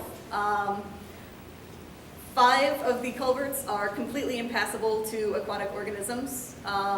3 are completely passable. And 11 fall within that weird gray area where it really depends on the conditions of the stream at any given day. So on a day like today, things might be able to pass. We've got pretty high water this summer, they might be doing fine. But on a significantly drier year, then you're not going to get anything moving upstream or downstream. In terms of really nice cold water habitat like we have around here for our various aquatic species, that means that they're kind of limited to that one section of stream. Usually connectivity is really useful not only for food resources and spawning resources, but it's really important for being able to find cold water refuges during the heat of summer. So the second part of the modeling that we do with the data that we collect looks at the hydraulic capacity of these. So we basically look at a lot of the landscape features that drain into that particular part of the stream where that crossing is. So we look at land cover usage, we look at soil types and kind of bedrock morphology. We look at average rainfalls per year, and basically are able to calculate during any given storm event how much water is going to be coming into that spot right there where that culvert just happens to be. We're able to take the dimensions of that culvert and the conditions of the stream and the stream bed around it, and assess how likely it is to fail under different conditions. And we've basically constructed this into a very user-friendly Excel model. So even if we don't do the work ourselves of the modeling, if towns choose to use this tool, on their own, we are happy to share it. It's a public tool. So if there are community, technologically savvy people in a town, then we are more than happy to show you how to use the tool and kind of let you do it on your own to either save money, save resources, whatever you're most comfortable with. So because we actually only recently finished this model, we've only been able to run one set of basically one project, and that was prioritized to the Piscataqua watershed in southern New Hampshire because they helped fund it, so they got first dibs. So we haven't been able to do the IRP9 data yet, but I can at least show you how we work theirs in order to give you an idea of what it will look like. So basically, you can return your flood year, your flood interval, so whether it's a 100-year storm, a 25-year storm, a 2-year storm, and that will give you, based on that hydrology, all that landscape that is flowing into that culvert at that one point, basically gives you a red for fail, a yellow for kind of transitional, whether it's going to be good or bad, or a green, which means that it will most likely pass. So a passing rating basically means that it will fill up to 85% of the capacity of the culvert. Transitional will take you all the way up to 115% of the capacity of the culvert. So at that point in the transitional stage, it's basically acting like a fire hose. Everything's just kind of funneling through and being pushed out the other side. So if it's to the point of failing, it is most likely already crossing the road, depending on the height of the banks around it. But it will be well over 115% of the capacity of that culvert at that time during that flood event. So then we kind of line the two up together, our aquatic organism status and the different statuses of the culverts passing or failing through different return intervals, different storm amounts. And we kind of line up where our interests meet as aquatic organism passage and people who don't want to lose a road. So again, this is Piscataqua data.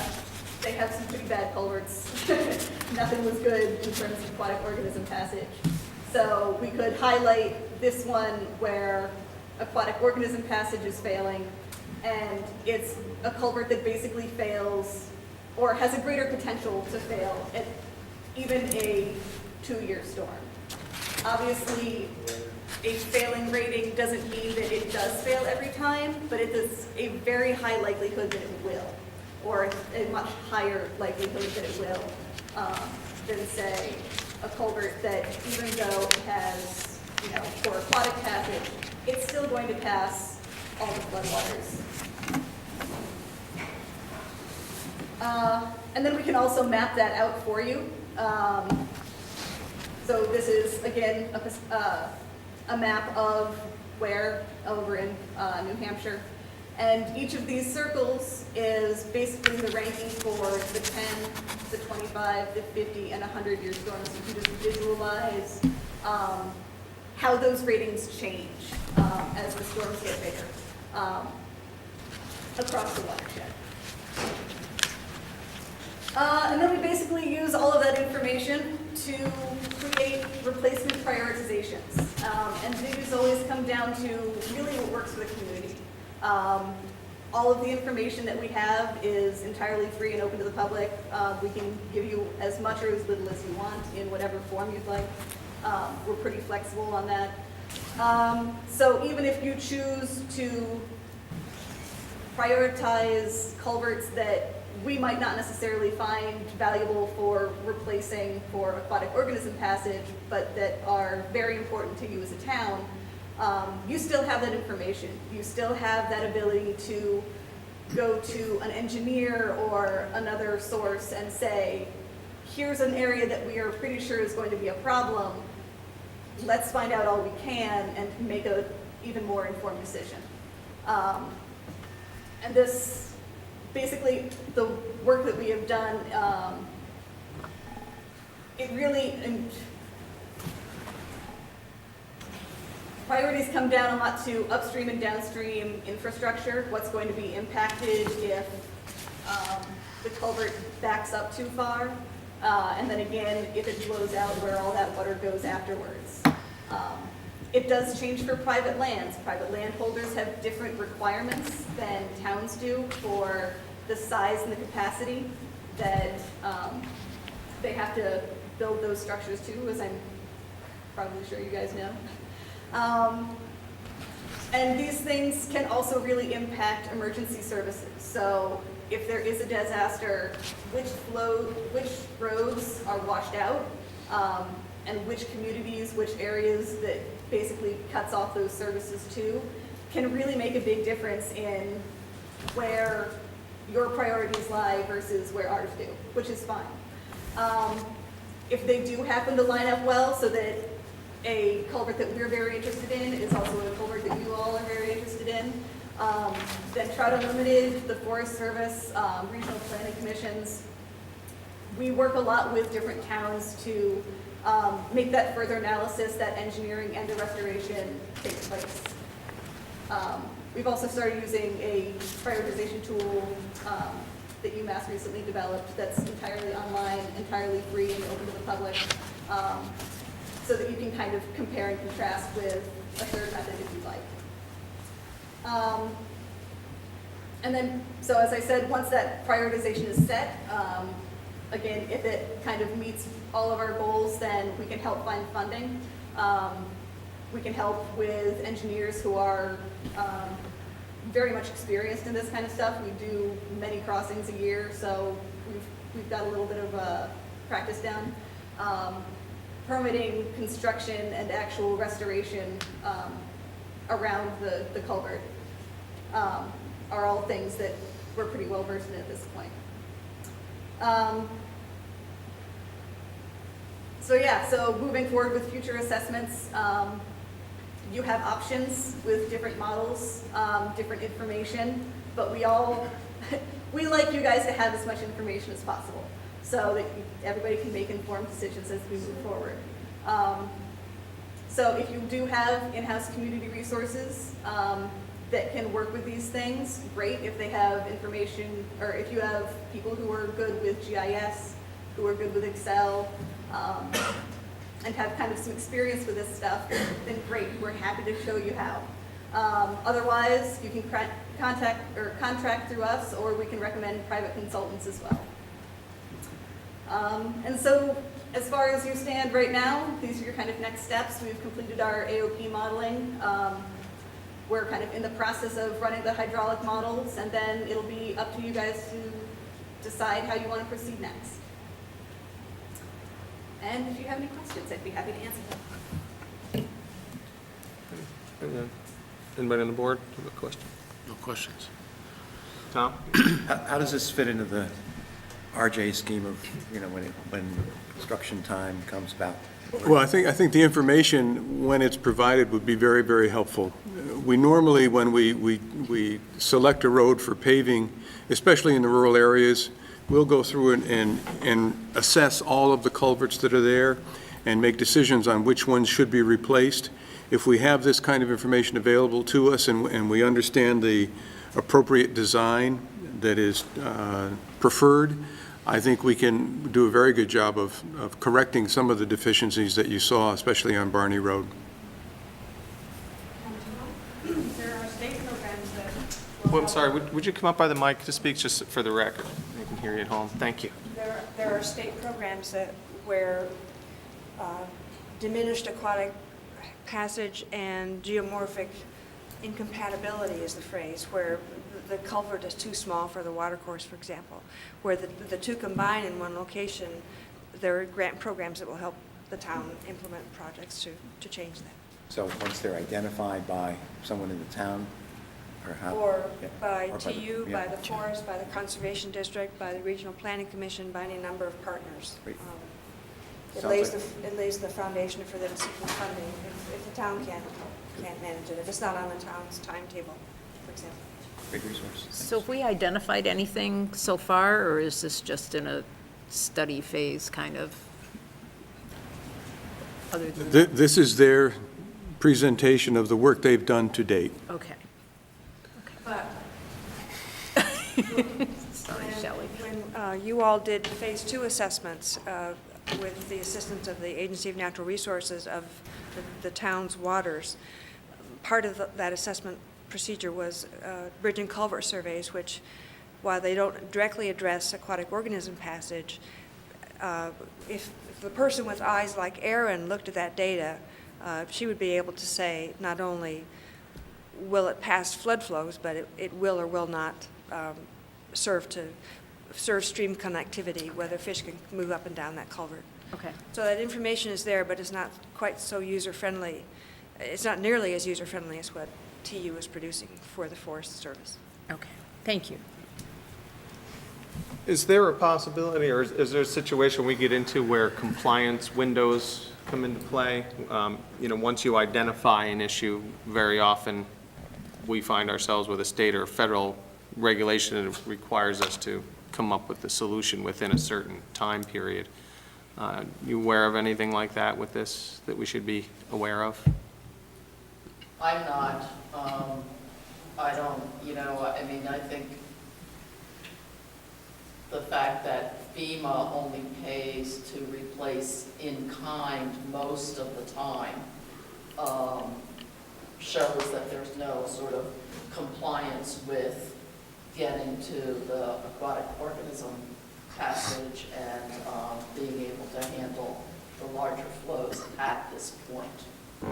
One doesn't know, in the future what's So at this point, there's nothing in place like that? Okay.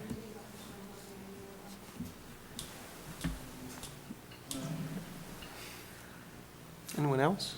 Oh, we have, okay. Thank you. The other thing that I would say is that the Forest Service is actually working on this project and has identified the culverts that need to be replaced on Forest Service roads so that in the process of doing this project, we will be working on a number of those to get them to meet this standard. And what's your timetable roughly, you think, for the rest of the project? So we're going to be coming out with the scoping. There's a comment period, and then we work on the environmental assessment. We're talking about, at least 2 years before implementation. Okay. Thank you. Thank you very much. Thank you. Is it fair to take the floor now? Well, the citizens portion, we've closed. You didn't announce that before the break. You just said we're taking a break now. And so I hadn't come up to speak because I thought you were still going to take questions afterwards. Oh, I'm sorry. I thought I asked if anyone else was. I may be mistaken. I'll make it brief. If you, yeah, I'm sorry. I didn't mean to. That's okay. Kathy Hoisington, Realtor.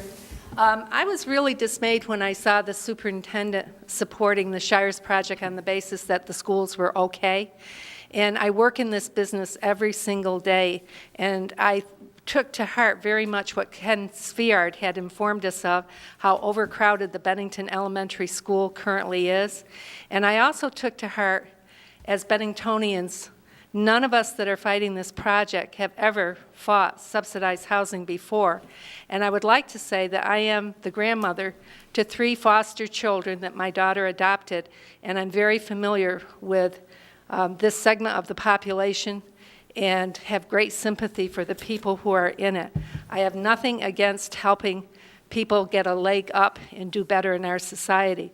But I think our first responsibility is to the families that are in place, not just in that neighborhood, but all over the town. We're at our limit. We have helped and provided subsidized housing, in my opinion, way beyond the means of a community of 16,000 people. And I think we need to just stop and catch our breath and deal with our school situation as it is. As Ken stated, we didn't move to a small town or grow up in a small town and stay here because we wanted to live in a bubble of one economic sector. We wanted to mix with people from all income levels. We wanted our children to have that opportunity in public education. We have now taken that away from the Bennington school system. We have 80% ratio of school lunches at the Bennington Elementary School. We have over 70% ratio at the Molly Stark School. That means when new people contact us and give us a list of MLS numbers of homes they want to see that include all of these beautiful neighborhoods. They give us these MLS numbers, and when they come to town, and I would take the oath and swear to you, I am telling you the truth. They talk to people, and they eliminate, most of the time, the houses in the Bennington Elementary and Molly Stark School and say, we will only look at houses in North Bennington and Shasberry, because they're very disturbed by the inequality, the ratio of school-free lunches. This is a crisis in our town, and we must face it, and we should put a lid on subsidized housing until we improve the economy and go forward from there. That's all I have to say. Thank you, Kathy. Thank you. He had mentioned earlier that he had the same impression as Kathy, so I'm going to go ahead and let you ask a question. Dennis Hart, I'm a taxpayer in Bennington, Vermont, and Laura Dean had said that that project is losing $50,000. But in my recollection, if you do 53 units, and I know the people that own half a duplex is $2,000 in taxes, and it's ownership, it's over $200,000 in taxes towards the town. Even if you reduce it to 48, it's still over $200,000 in taxes. So I don't see what the rush is to put a rental unit in there. The economy is going to change sometime. It's not hurting anybody the way it is. Plus the school system is, just like Kathy said, is really hurting. I mean, you're moving kids here and there, and I figured it out. I think it's $12,760 to send a pupil to school per year. Run it down to 10,000. 28 people in Benmont and North Branch, and 24 kids.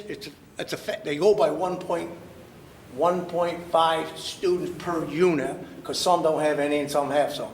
But I'm saying one. It's over $500,000 a year in school taxes we have to come up with. It's not fair for them guys to pay $24,000 to $30,000 in taxes, and the rest of the Bennington's got to come up with the money. It's not right. It's not that needed. Plus, they advertised in Albany for people to come over and move over here. Troy.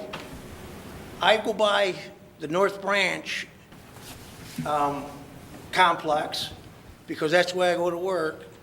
And when that place was rented, there was 2 Vermont cars in that parking lot for weeks. They all got Vermont plates now because they've been there so long, but 2.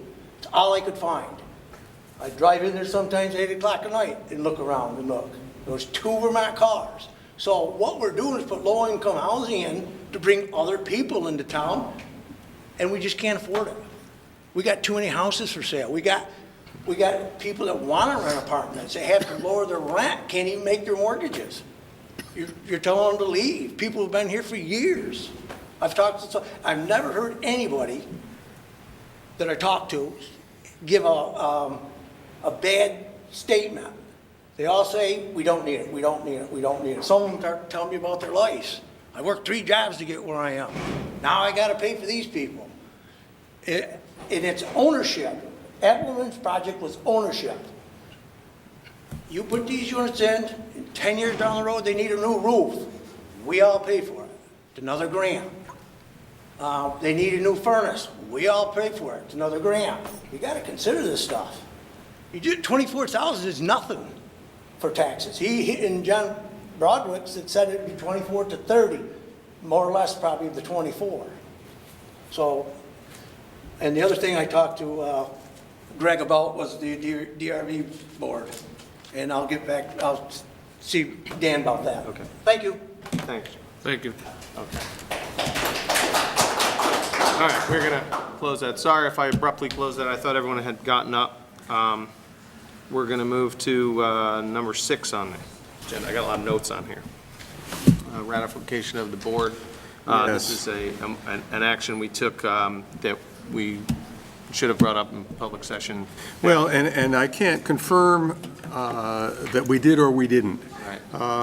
Clearly, the board was unanimous in its support of this particular project, which was to take the Alcaro building, which was an abandoned building, had a substantial delinquency, and it was contaminated.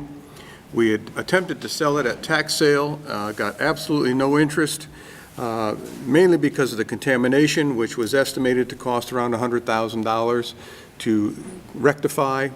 And the town acted as a straw person in facilitating the transfer of this property from the owner who had owned it to the new owner, which is La Flamme Furniture.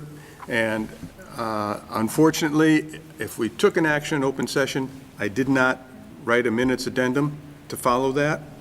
And if we didn't, then that's an oversight on all of our parts for not acting in an open meeting.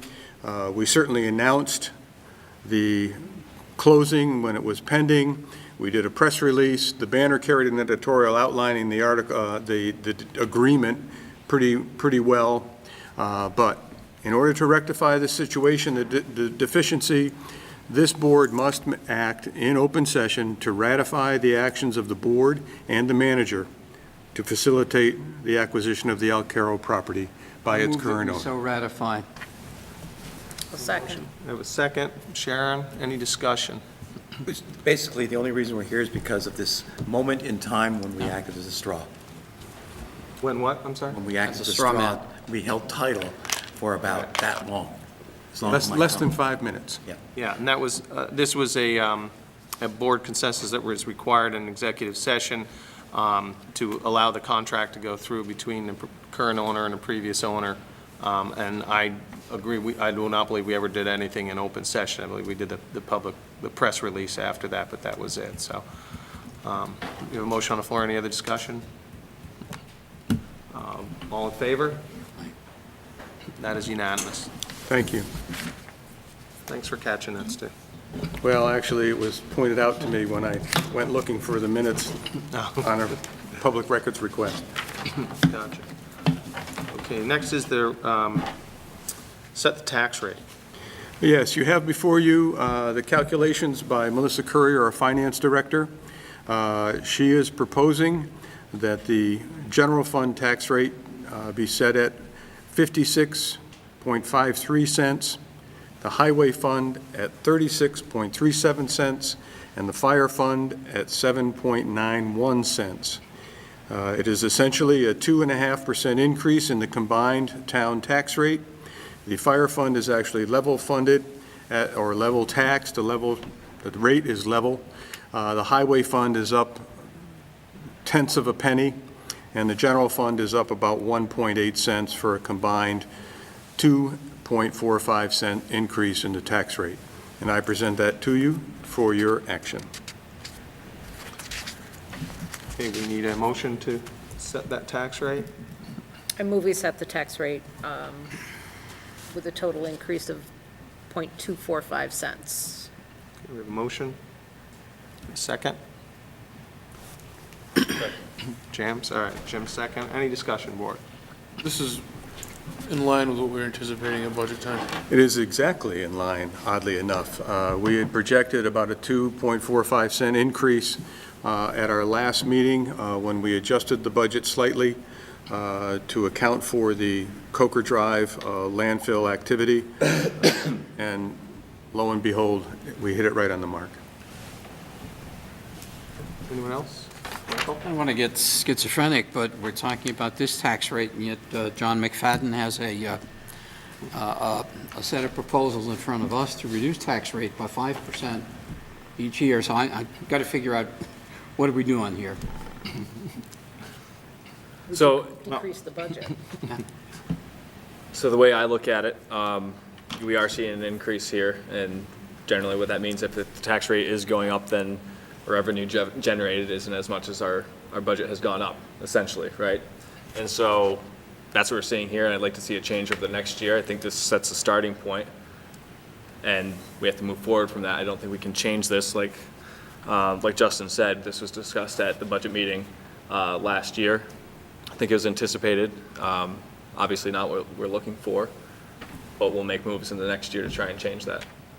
That reduction, I think from what I'm seeing here, your analysis of a 5% reduction in the tax rate can come from multiple sources.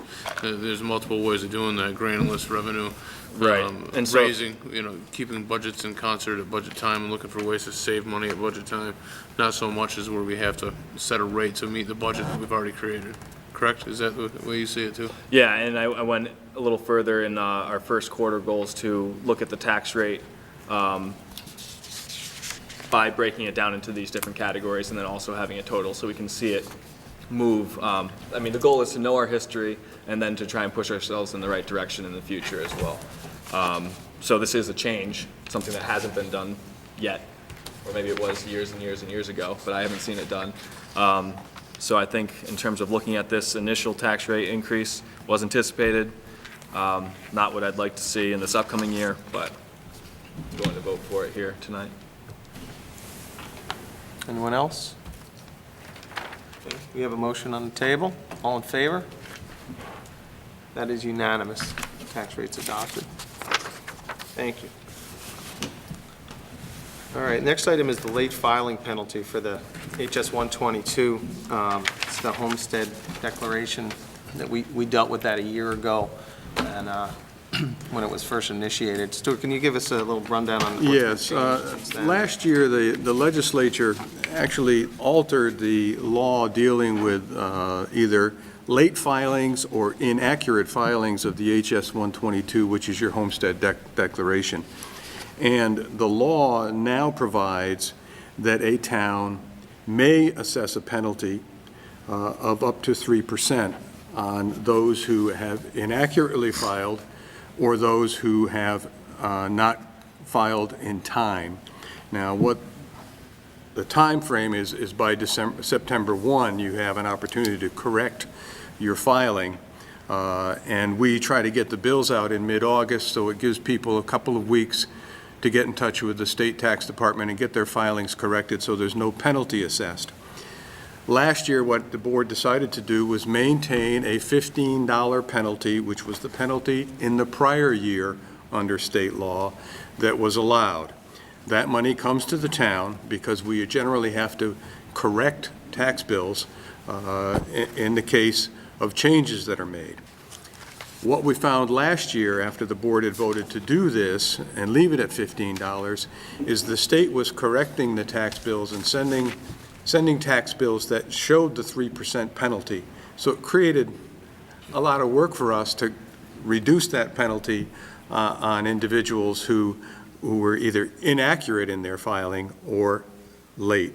And so I'm back this year asking how you would like us to handle this once again. I can tell you from the staff's perspective, if the state is going to assess the penalty on the education tax, it's easier for us simply to accept their ruling because people do have a chance to change it. But I leave it to you, how you wish to handle this. The statute says may. We have to pay into that education piece regardless as to whether or not people have met their tax obligations. Individuals have made their tax obligations for the year. Is that correct? So if somebody has not paid, the education piece needs to come forward from the town, covering that cost until we are able to recoup the fees at whatever time. That's right. We collect all of the tax for the school districts under the agreement that we reached several years ago. We pay over to the school district all of the tax that they are due in 2 installments. One by December 1st, which is collected, and the second installment, I think it's by April 1 or March 15th, the remainder of the bill. We carry the delinquency. That is, the town of Bennington carries the delinquency. And that's through agreement or through statute? That's through an agreement we made with the school district. Historically, the school district used to collect its tax. We would collect our taxes. The unfortunate part is that we had an office with a tax collector in it. The school district was setting up offices either at the superintendent's office or someplace else, and it became really inconvenient for the taxpayer. It became very difficult for attorneys doing real estate closings to understand what the real delinquency was for a particular property because they had to call 2 different tax collectors. So this board, and it was not made up of these people, but the board decided that the most convenient way to do it is for the town of Bennington to bill and collect all town and school taxes and pay over to the district that which it is due. And that's what we have been doing for the last, probably last decade. Do you have a sense of how much we send forth on a yearly basis before we're able to collect it in taxes? Has that been an issue? It hasn't been. Our delinquency, which is made up of both the town and the school, generally runs around 6% after taxes are due, and it drops down to about 4% within a several month period thereafter, as some of the late payers do come in and make their payments. There's a different subject at play, though, that gets me, and with this is that there's the filing, the initial filing, and you have till September 1st, which is April, right? And then the initial filing, if you get your tax bill by September 1st, which isn't a guarantee, and it's wrong, you have until September 1st to appeal it without a fine. That's correct. After September 1st, you owe the fine, even though you don't owe the tax yet. You're not delinquent on your tax until November, yet you owe a penalty for filing, not for the tax itself. That's where, to me, it seems a little severe, and that's why I voted to keep it to the low side last year, because we're penalizing people for missing a filing or not noticing something, not for being delinquent on their taxes. And that's why I tend to like to keep it to a clerical style of penalty rather than to a delinquent tax style, like 3% of the entire Can you bill. tell that time frame again? Can you say that, explain that time frame, how that works again? I believe it's April 1st is when the HS 122. April 15th. You must file the HS 122 by the same deadline that you have for your taxes. Okay. You have until September 1st to correct a filing before the state will assess the penalty. And the penalty, I believe, is on the education tax only, not on the town tax, because that's the tax that the state establishes. And so I would just assume there be no penalty. But the legislature. Not for actually being late in the taxes, but for wrong in the filing process. That's right. There's a penalty if you're late paying your taxes. Okay, we're talking about This the is a filing penalty process. that is assessed because people miss a filing deadline. Unfortunately, it is a penalty that the legislature has seen fit to establish. And I'm here trying to find out how you folks would like to handle it. I'd move the $15 penalty, the same as last year. I don't think the times are right, and I don't think the numbers are that great. That's going to be an overwhelming burden for us to just cull those out, and $15 may get some attention, take care of our bookkeeping overhead, and let's move on with it, because it seems to be something that is not worth spending a lot of energy. Let's do that. 3% is based on what the taxes they already pay, or what's that 3% based on? It's based on the tax bill that is due November 10th. Right, so on average, we're talking about $100 instead of the 15 that we used last year. And Tom, I have to agree with you, we're not looking to, they're paying on time. So for the most part, as we've seen historically, so we're not trying to penalize people in that regard. And if you're late in the actual bill, you're looking at, and now I'm understanding this is a separate issue, I was confused on it, but that's an 8% penalty on top of that, correct? That's correct. Okay. So is this a form that needs to be filled? You should file it with your Vermont state tax. It's new, I think you have to do it every year now, starting last year. But is it, Point of order, but is we've it got a included? motion. Do I have a second on that motion? I'll second. Okay, we have a second, so now we can discuss. Okay. Okay. Thanks. Um, That's all right. Is it a form that's included in the tax Yes. book? Yes. And people just, Well, some people are new to the community. They don't see the tax bill at all because they're buying a home on March 29th. Right. And it sort of makes it really confusing to them to realize that they have to exercise a by April 15th, a statement that they're going to occupy, or they occupy the home as of April 1st. And that's the only thing they do with this form. And we're basically saying, if you forgot it and you don't cure it, we're charging you $15. I mean, That's all we've- that form says, is Yeah. that you just live in That's your it. house? Right, it's Yeah, so is that it it your gets home or declared not? as a homestead in your I don't do property my taxes. taxes, obviously. Right, well, that's what happens. A lot of people don't do their taxes. They have somebody that does it Do for them. them, It gets but- filed. If your tax preparer is out of state, suppose you moved here from out of state, or you have a business in New York State or Massachusetts, and your tax preparer is out of state, some of those people are not that familiar with the Vermont homestead issues. And we've had issues with that where people were paying the wrong number and stuff. But And it's become further complicated this year, and I'm sure Tim Corcoran, the town clerk, would attest to this. There was a time when the state tax department would issue boxes of forms that we would have at the town offices, so you could come in and pick up your form to fill out your taxes. They're reducing that now. They're forcing folks to go online. So if you don't have access to a computer at home, you have to go to the public library or somewhere else to go online to get the form. And I think if I have a complaint about what's happening at the state level, it's that they're really trying to tighten the screws down on this particular situation, but they're doing it and they're hitting the wrong people. And I agree. And if it was me, I'd waive the penalty entirely. But it's not me. all right, any other discussion? We have a motion, all in favor? It's unanimous, we'll leave it at $15. All right, capital equipment note for this is the highway dump truck that we discussed in budget season. Yes. And this, these documents are much like the bond documents that you see.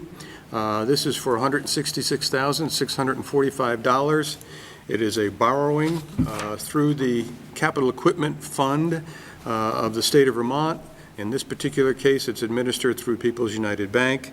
There are a capital equipment note, a resolution, and the borrowing documents. There are 3 pages that the board must sign in order to approve this and submit it. We're getting the interest rate of 2.65% on the borrowing, and it's a 6-year note, annual payments of $23,807. And I would circulate these for your signature once you have voted to waive the reading of the note and do so. I move waiving the reading. We have a motion to waive the reading. Second for Jim. Any discussion? All in favor? That is unanimous. I'll let those move down the table. Vote to approve the loan. We just voted to waive the, Right, and then now we have to vote. Or we just sign that, or we have to vote that, Stuart? Well, I thought you had voted it by We waiving voted the to waive reading. the reading. I'm sorry. I So do we started need too a motion or soon. just have to sign it? I move that Okay. we approve the note for $166,645. We have a second from Jim. Thank you. Any discussion? All in favor? Okay. That is unanimous. Okay. Next item, we're back to the town manager's evaluation process discussion. We had a couple submissions this last week of some ideas. Tom had a policy. I think there's a point. I appreciate the work that John has done, getting down to some really nitty-gritty goals. But this needs to be a team effort, and it's a team board decision rather than one person's decision to focus on this or that goal. And I have a number of questions on the annual goals, if John has a minute to entertain them. Absolutely. Before we do that, Yeah. I really would like to move and have discussion on the policy itself. I agree. before we can- Yeah, I think and- we Yeah. should, we've and, got to adopt the and policy feel- before you we know, start. I take no pride in nuts and authorship. bolts. Yeah, I mean, I think this is actually a good example of where differences are going to be down the line as we get into the nuts and bolts, like I said. But, I mean, how we're going to go about it, I think, is maybe a better way to start, if you're okay with that. Because, I mean, we've heard from 3. I think as we go along, we'll be able to develop something a little more manageable. But go ahead, Michael. Yep. Basically, I'll just give an overview, and it's somewhat of a plain vanilla type of effort. And the goal that I was trying to achieve with the draft was present to the board policy that would create, for the first time that I'm aware of, a policy that the town manager would be evaluated at least on an annual basis with performance expectations and goals. And I think we all realize that this is an annual evaluation, but that doesn't really mean that it's only done annually, because it's really something that's an ongoing relationship. And I think this is important to have a policy not only for the present manager, but for the future manager that might come on board, so that he or she has an understanding that this is a team effort, that we work together to try to establish goals and expectations, because I don't think that the board says these are your goals without the manager coming back and providing what he or she expects to be providing in the form of goals as well. So all of this does is try to give the framework for that process to step off. The actual evaluation templates, matrix, and all of those types of things are what we would consider after the policy is adopted. And I know our policy is to review the policy and then come back in 2 weeks and then move on it if you want to. And again, this is just my work effort, and I, as I said, take no pride in authorship or ownership of it. And if you have any thoughts or comments, I would be glad to hear them now or by email. And then I can come back again. First comment, I think you should have some pride in ownership. I think you did a great job. And to get this, I know we've had conversations in the past, to get this going by itself and have your name on this, I think is the accomplishment and the stamp that you can put on your time on the board here. As if nothing else was done, I think this was a good step forward, a great step forward, so. Thank you. We'll see. Let me echo John's point and also say that there are two things that you've brought in that are, to me, critical. This is, it's an annual evaluation, but it's the kind that you calibrate during the year. You don't do just one job at the beginning or the end of the year and that's it. You check in.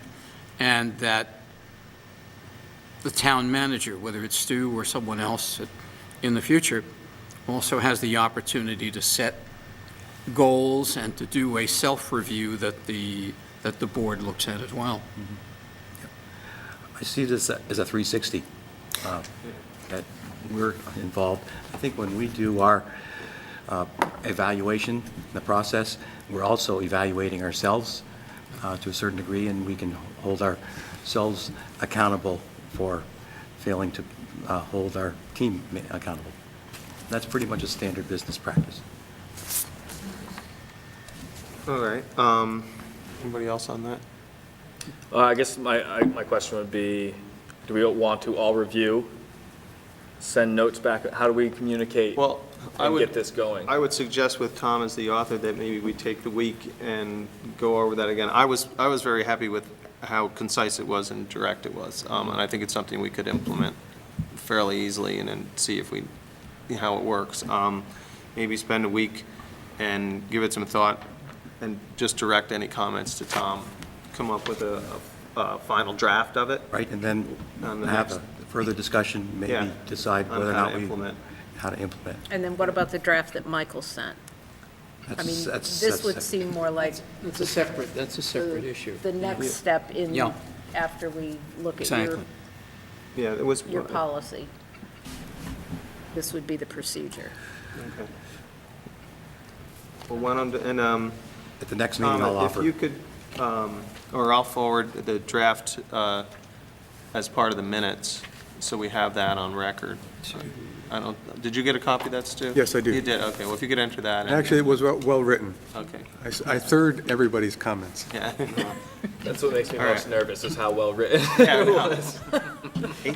Someone said devil are in the detail. Okay. Yes, right. That's great. Okay, that's good. We can move forward with that. Anything else on that topic? No. All right. Stuart, you have a manager report? Yes, I'll pass down to you a thank you from the Bennington Motorcycle Club for Bennington Bike Night. It's a card that came addressed to the board, so I'll just circulate that for you, thanking the town for allowing that event to take place with our local bike club. I have two action items for you tonight. The first I consider to be good news. The folks at Walmart are now finalizing their design of the roundabout, which will be at the entrance to the new Walmart shopping plaza and Price Chopper.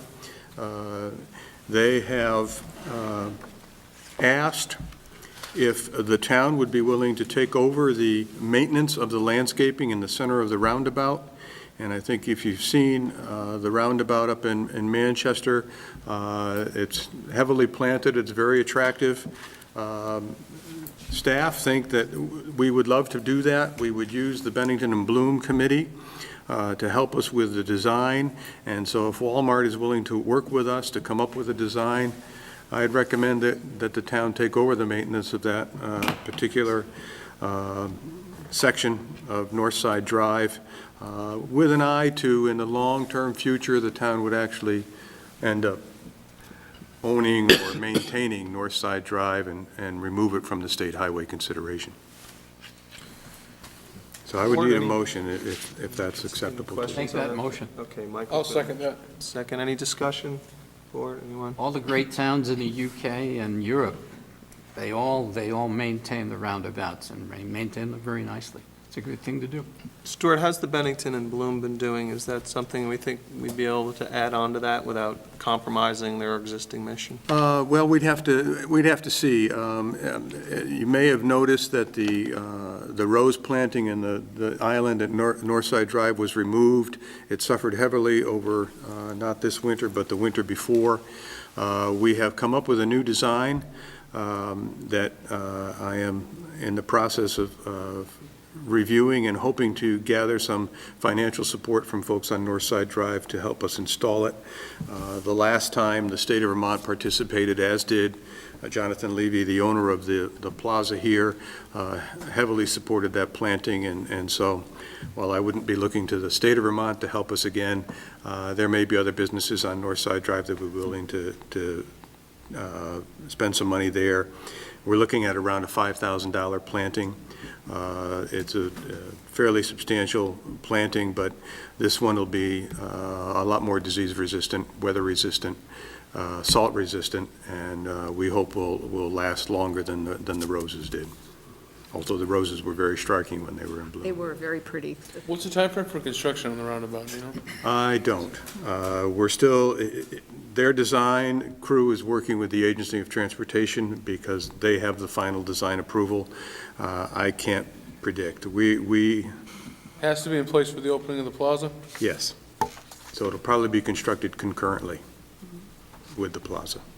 With these roundabouts, my immediate reaction or thought is that it would be, plants, flowers, and whatnot. Are there other options for roundabout centerpieces that wouldn't require as much maintenance? In Manchester, they've used a selection of 3 trees plus some shrubs, so no flowers.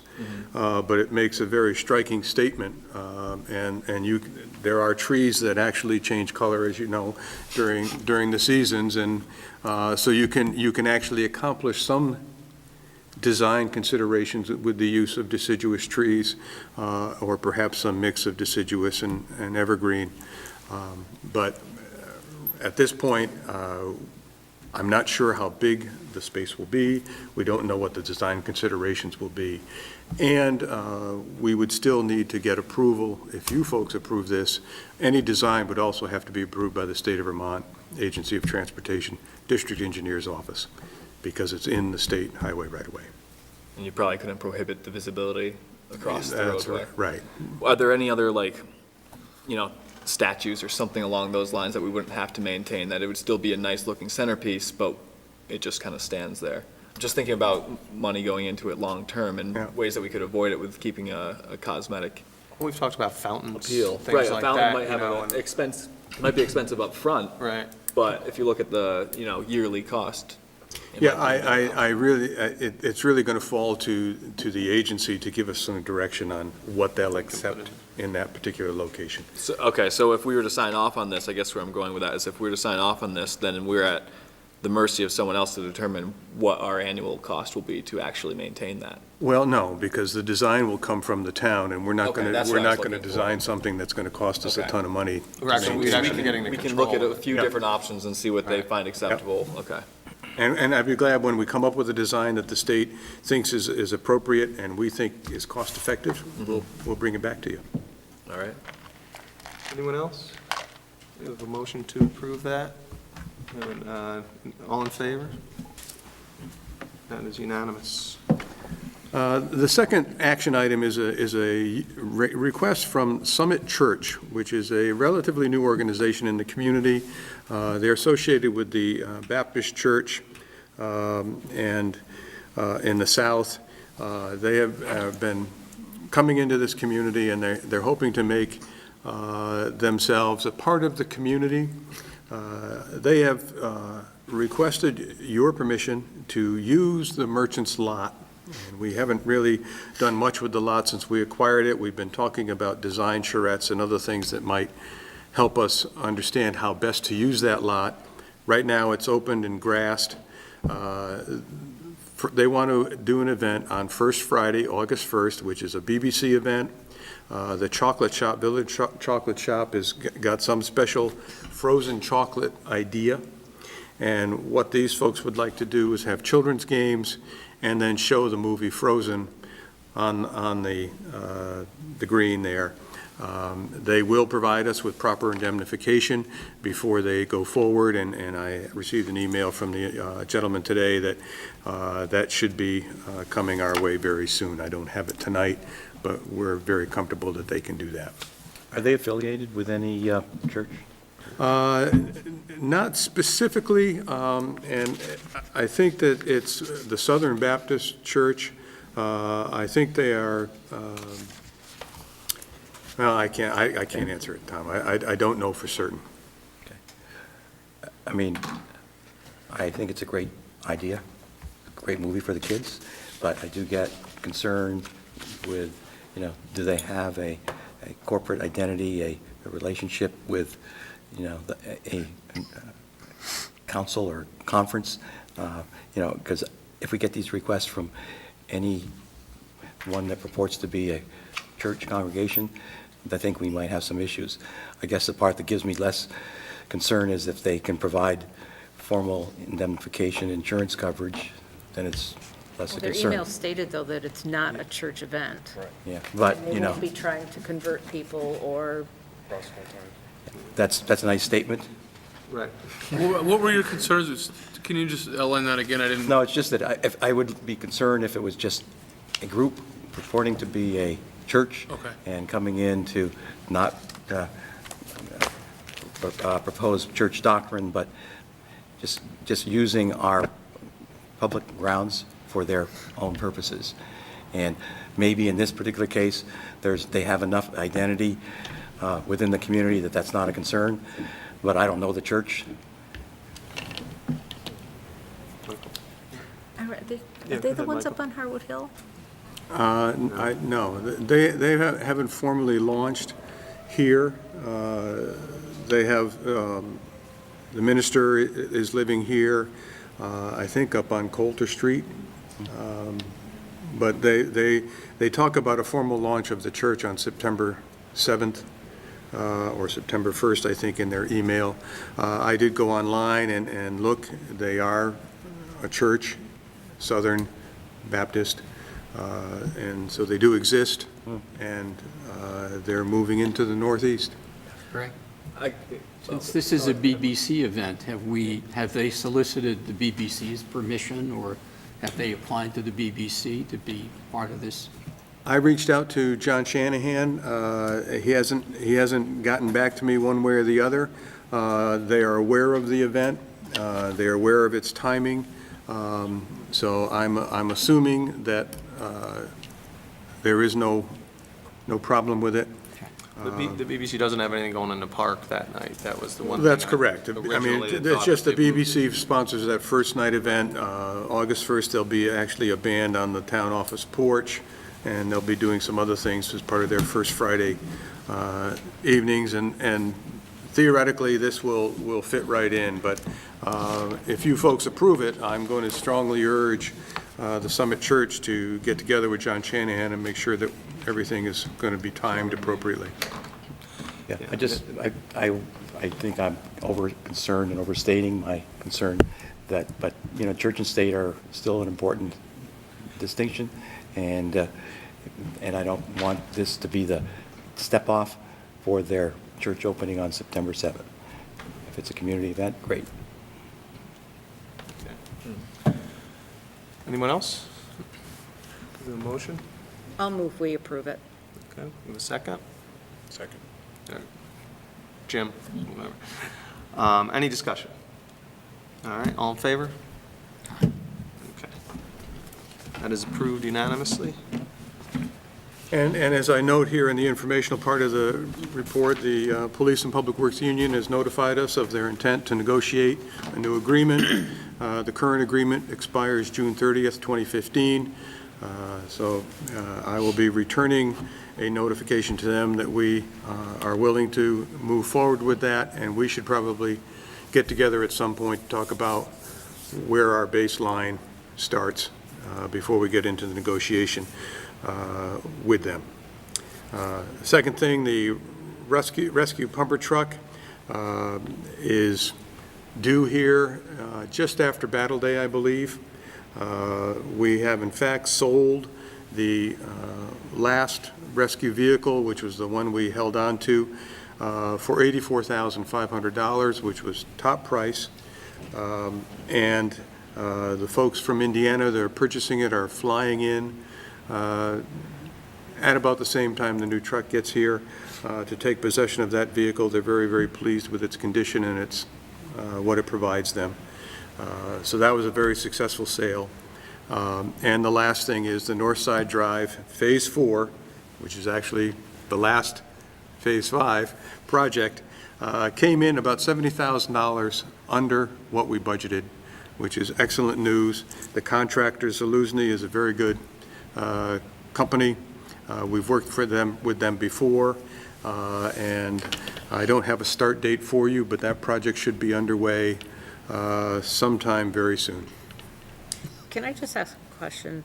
And I know that's not the same contractor that just completed the phase that was there, but I heard numerous times that people couldn't get into the businesses on Northside Drive because they had them just totally blocked off, and for more than one day at a time.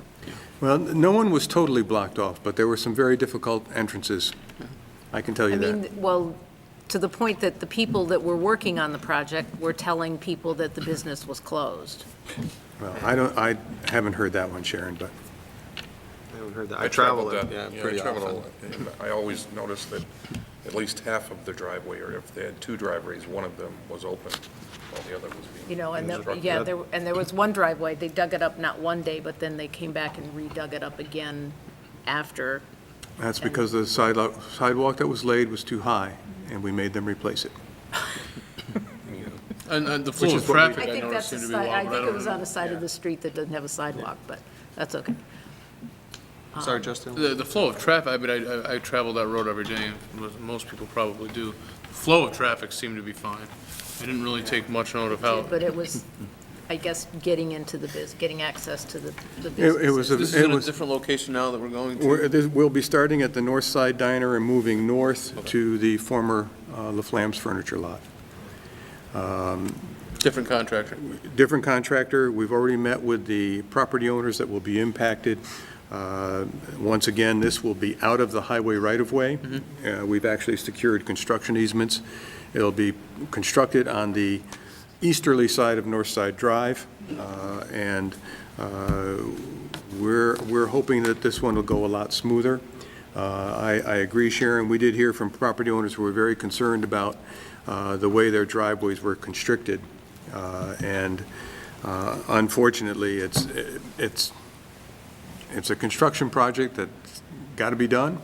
I know that, and I sympathize with everybody that was complaining to me. I did see a couple signs on Northside Drive when at least on one business that I seen myself, that the entrance had been relocated. It did say business is open with a sign pointing in a different direction. I don't know if everybody had the same No, the same good people, experience. people handle their stuff differently. Right. And it's difficult. I mean, when a lot of people who have retail businesses, if they feel there's any inconvenience, Well, we need to work to make sure yeah, that they there's get not feeling like people just don't bother to come in, even if there is a slot to get in. It's difficult to get the public in sometimes, so. Yeah, if we could just note that sensitivity to the contractor as I mean, do we usual. keep an eye on that kind of thing? Does RJ go down, or, I mean, do we have people that? I would say that our engineer is there every day, and Terry Morris was there practically every day. So yes, we keep an eye on that sort of thing. Okay, thank you.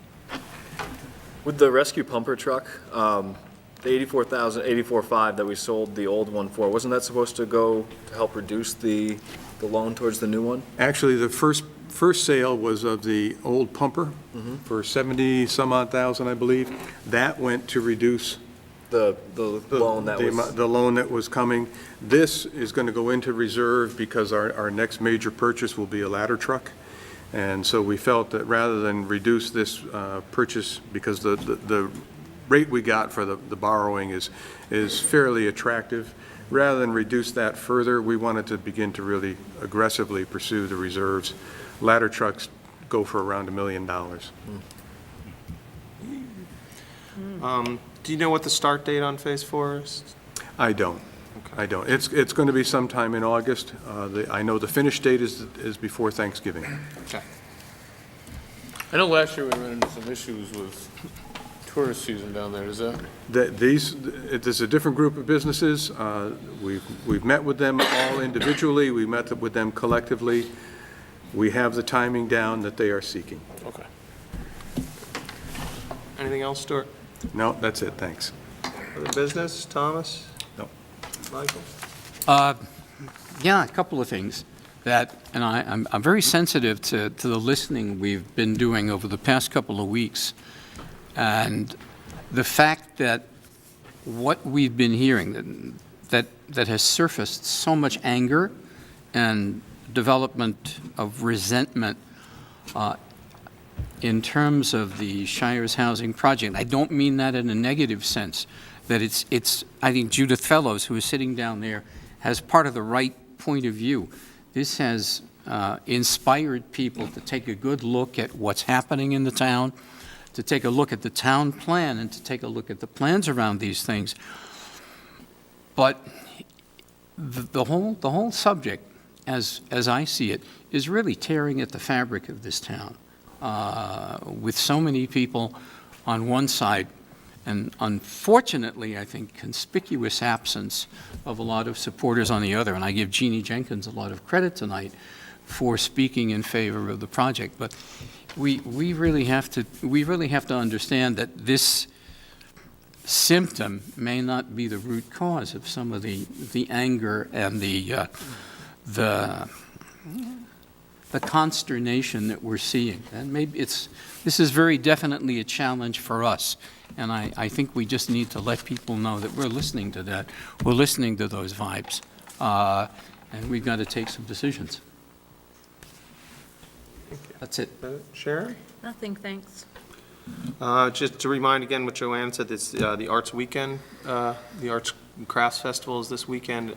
It's out at Camelot Village. It's a big event. This is a commercial event. This is an event promoter that has chosen Bennington as a site for this event. It's got a long history, and it's the second year in Bennington. So if you didn't go there last year, they do a really nice job. The weather looks good. It was good last year. Pay a visit. That's all I have. Yeah. Jim? Just one thing about Safford Street, Stu. I saw you last week that I had encountered some objections about the removal of existing sidewalk, and they wouldn't be replaced. Has that been resolved? It hasn't been resolved, but we've been taking calls from folks, and it really has to do with the easterly side of Safford Street. As you move north from Gage to County, sidewalk runs all the way down through there. As you move south from Gage to Maine, it's intermittent. And RJ floated in a notice to the property owners the idea that we remove the sidewalk from the easterly side and install all new curb there and curb and sidewalk on the westerly side. I had indicated to RJ that I felt we would probably get some pushback, especially in that neighborhood where sidewalk already exists, and that's exactly what's happening. So when he returns from vacation next week, he and I will probably sit down and talk about altering that design to include sidewalk and curb, at least in those sections where it now exists. Eliminating that sidewalk, does that allow us to make the other sidewalk larger or more? Sidewalk will be 5 feet wide with a 6-inch curb, so 5.5 feet wide. It's going to be probably wider than what's there, but it won't narrow. I think that this street will, with curb on both sides, will be 28 feet wide, which is sufficient for parking on both sides and 2 lanes of traffic. Thank you. John? Yeah, just kind of following up on what I touched on last session, I guess. I know we're skipping over the actual goals right now until we get a policy in place, but you all now have the 10 goals that I put in place last meeting, and with reasons from which they were derived. I know we want to move as an entire board, not against that at all, and I think that the diversity of the board is what's going to make this evaluation process important. But when running and being on the board, I think one of the most important things that we can do is look at what we can measure ourselves against moving forward. So although we're looking at a policy, Stu, I just want to make sure it's understood that I'm still looking for these things to happen this year. I'm not going to wait 4 months, because that's the way that things tend to work in government. I know it's different for everybody else in the private sector, but things move very slowly, and I don't want to be here in December still talking about what goals we're going to set for 2015. Now, with that in mind, I did add a back page for the first quarter goals, which will be due in our last meeting in September, which is 9/22. None of these are actually goals that have to be sought out after. This is data collection that is based around each one of those goals. I won't read this. It would be very boring for everyone to listen to, but I have copies. Anyone wants it, they can ask me for it. But in either case, I'm looking for data for the last 5, 10, up to 20 years. I have 20 years as a mark just to see where we've been in the past, where we're trending with these goals. I think that there's more things that we can set in place moving forward, but I want to start small and then grow on that as we see progress. And so by the end of September, our last meeting, I'd like to see this information collected and compiled in either an Excel format or some line graphs, something that's visually pleasing and easy to read for not just myself, but everyone on the board. And I think it might help us develop an understanding of where we have been, and we hopefully can identify the ebbs and flows and what caused certain things to happen. But we won't be able to determine where we want to go in the future without doing that, or checking out our past. So I'll take a look at them, see what I can do. all right, thank you. That's all I have. All right, Justin? I have nothing. Or a motion to adjourn? Second. 2 motions and 3 seconds. All in favor? Aye.